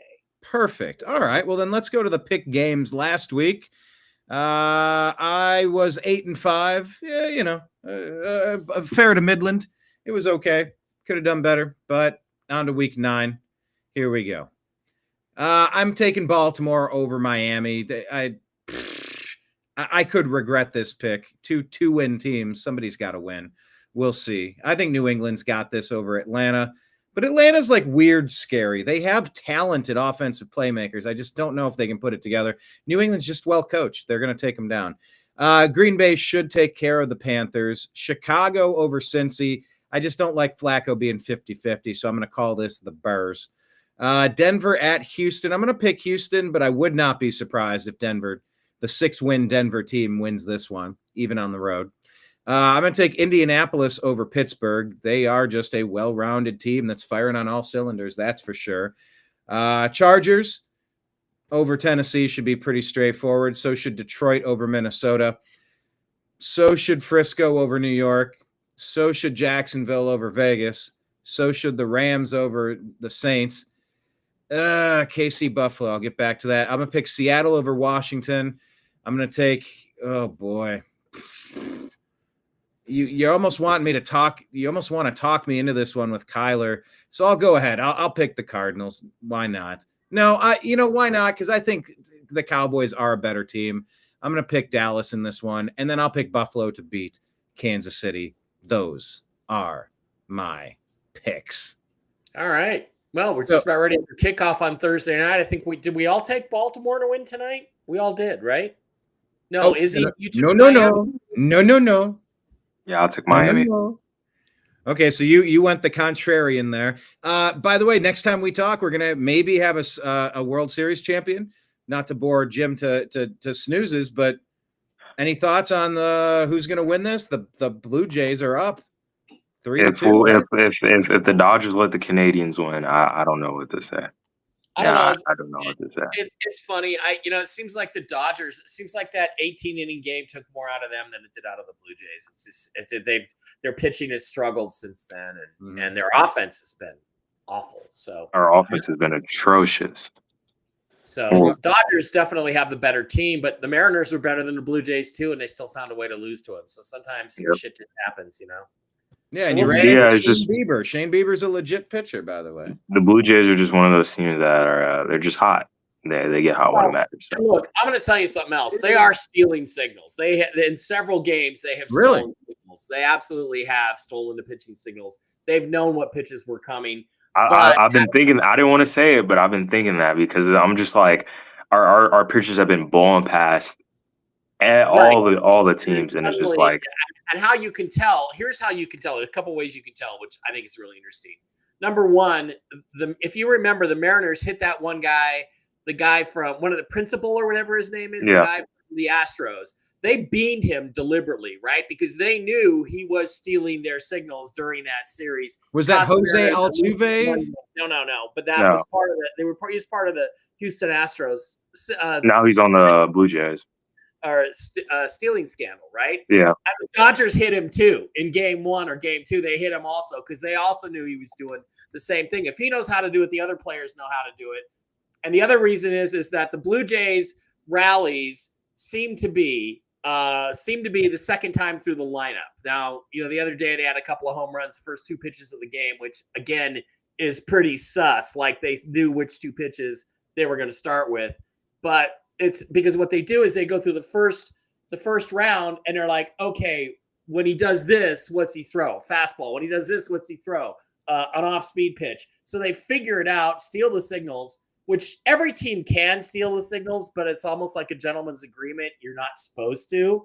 Yeah. And And I definitely think the Blue Jays have been doing it all. Just blatantly out there. Yeah, I understand you on that. Yeah, because you have a bunch of guys who really weren't that great in the regular season, and suddenly they're knocking the cover off the ball. And then they go through an inning where they knock the cover off the ball and get 9 or 6 or 7 or 8 or 9 runs. Come on, really? Against great pitching like the Dodgers? No. Great pitching like the Mariners? No. So we'll see. Yeah, I agree. All right. We will see. All right. Well, there's football tonight, so let's have a great time watching some football. College football this weekend is supposed to be a big Buckeyes Penn State game, but Penn State has fallen off. They're injured. But we'll be back next week. Next week we said we're doing Tuesday, 6 p.m. Eastern, correct? I think we're going to do Tuesday if we can. It would help me with my doctor's appointments. Yeah, I got something on Thursday as well. One final thought from Jim. Go ahead. Just remember, Brian, if you're dying of thirst and there's only one person offering you water, you accept the water gratefully without much concern of his character or politics of the rescuer. Remember that. I was thinking that. I'm glad you put that into words. Oh, that's deep. On that note, gentlemen. I thought we were going to dress up for Halloween. I dressed up as Chauncey Billups. Well played. Any Halloween plans? Final thing. Any Halloween plans this weekend? Anything fun? Yeah, I don't know yet. Go down to Fremont Street dressed up as a whore, like he usually does. Usual. Yeah, like a butt whore. I All right, everybody. Thank you again for being here on Strictly Football. We'll be back Tuesday at 6 p.m. Eastern. To be continued. See you later, guys. All right. Peace. Hi, this is Eric Metcalf, and you're watching Unhappy Hour.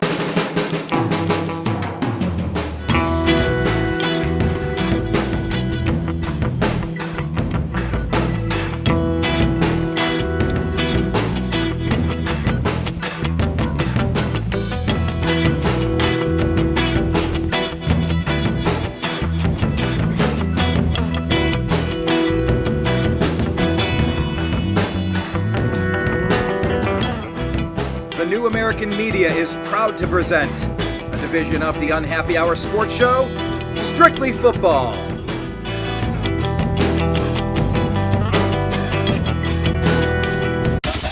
It's the Unhappy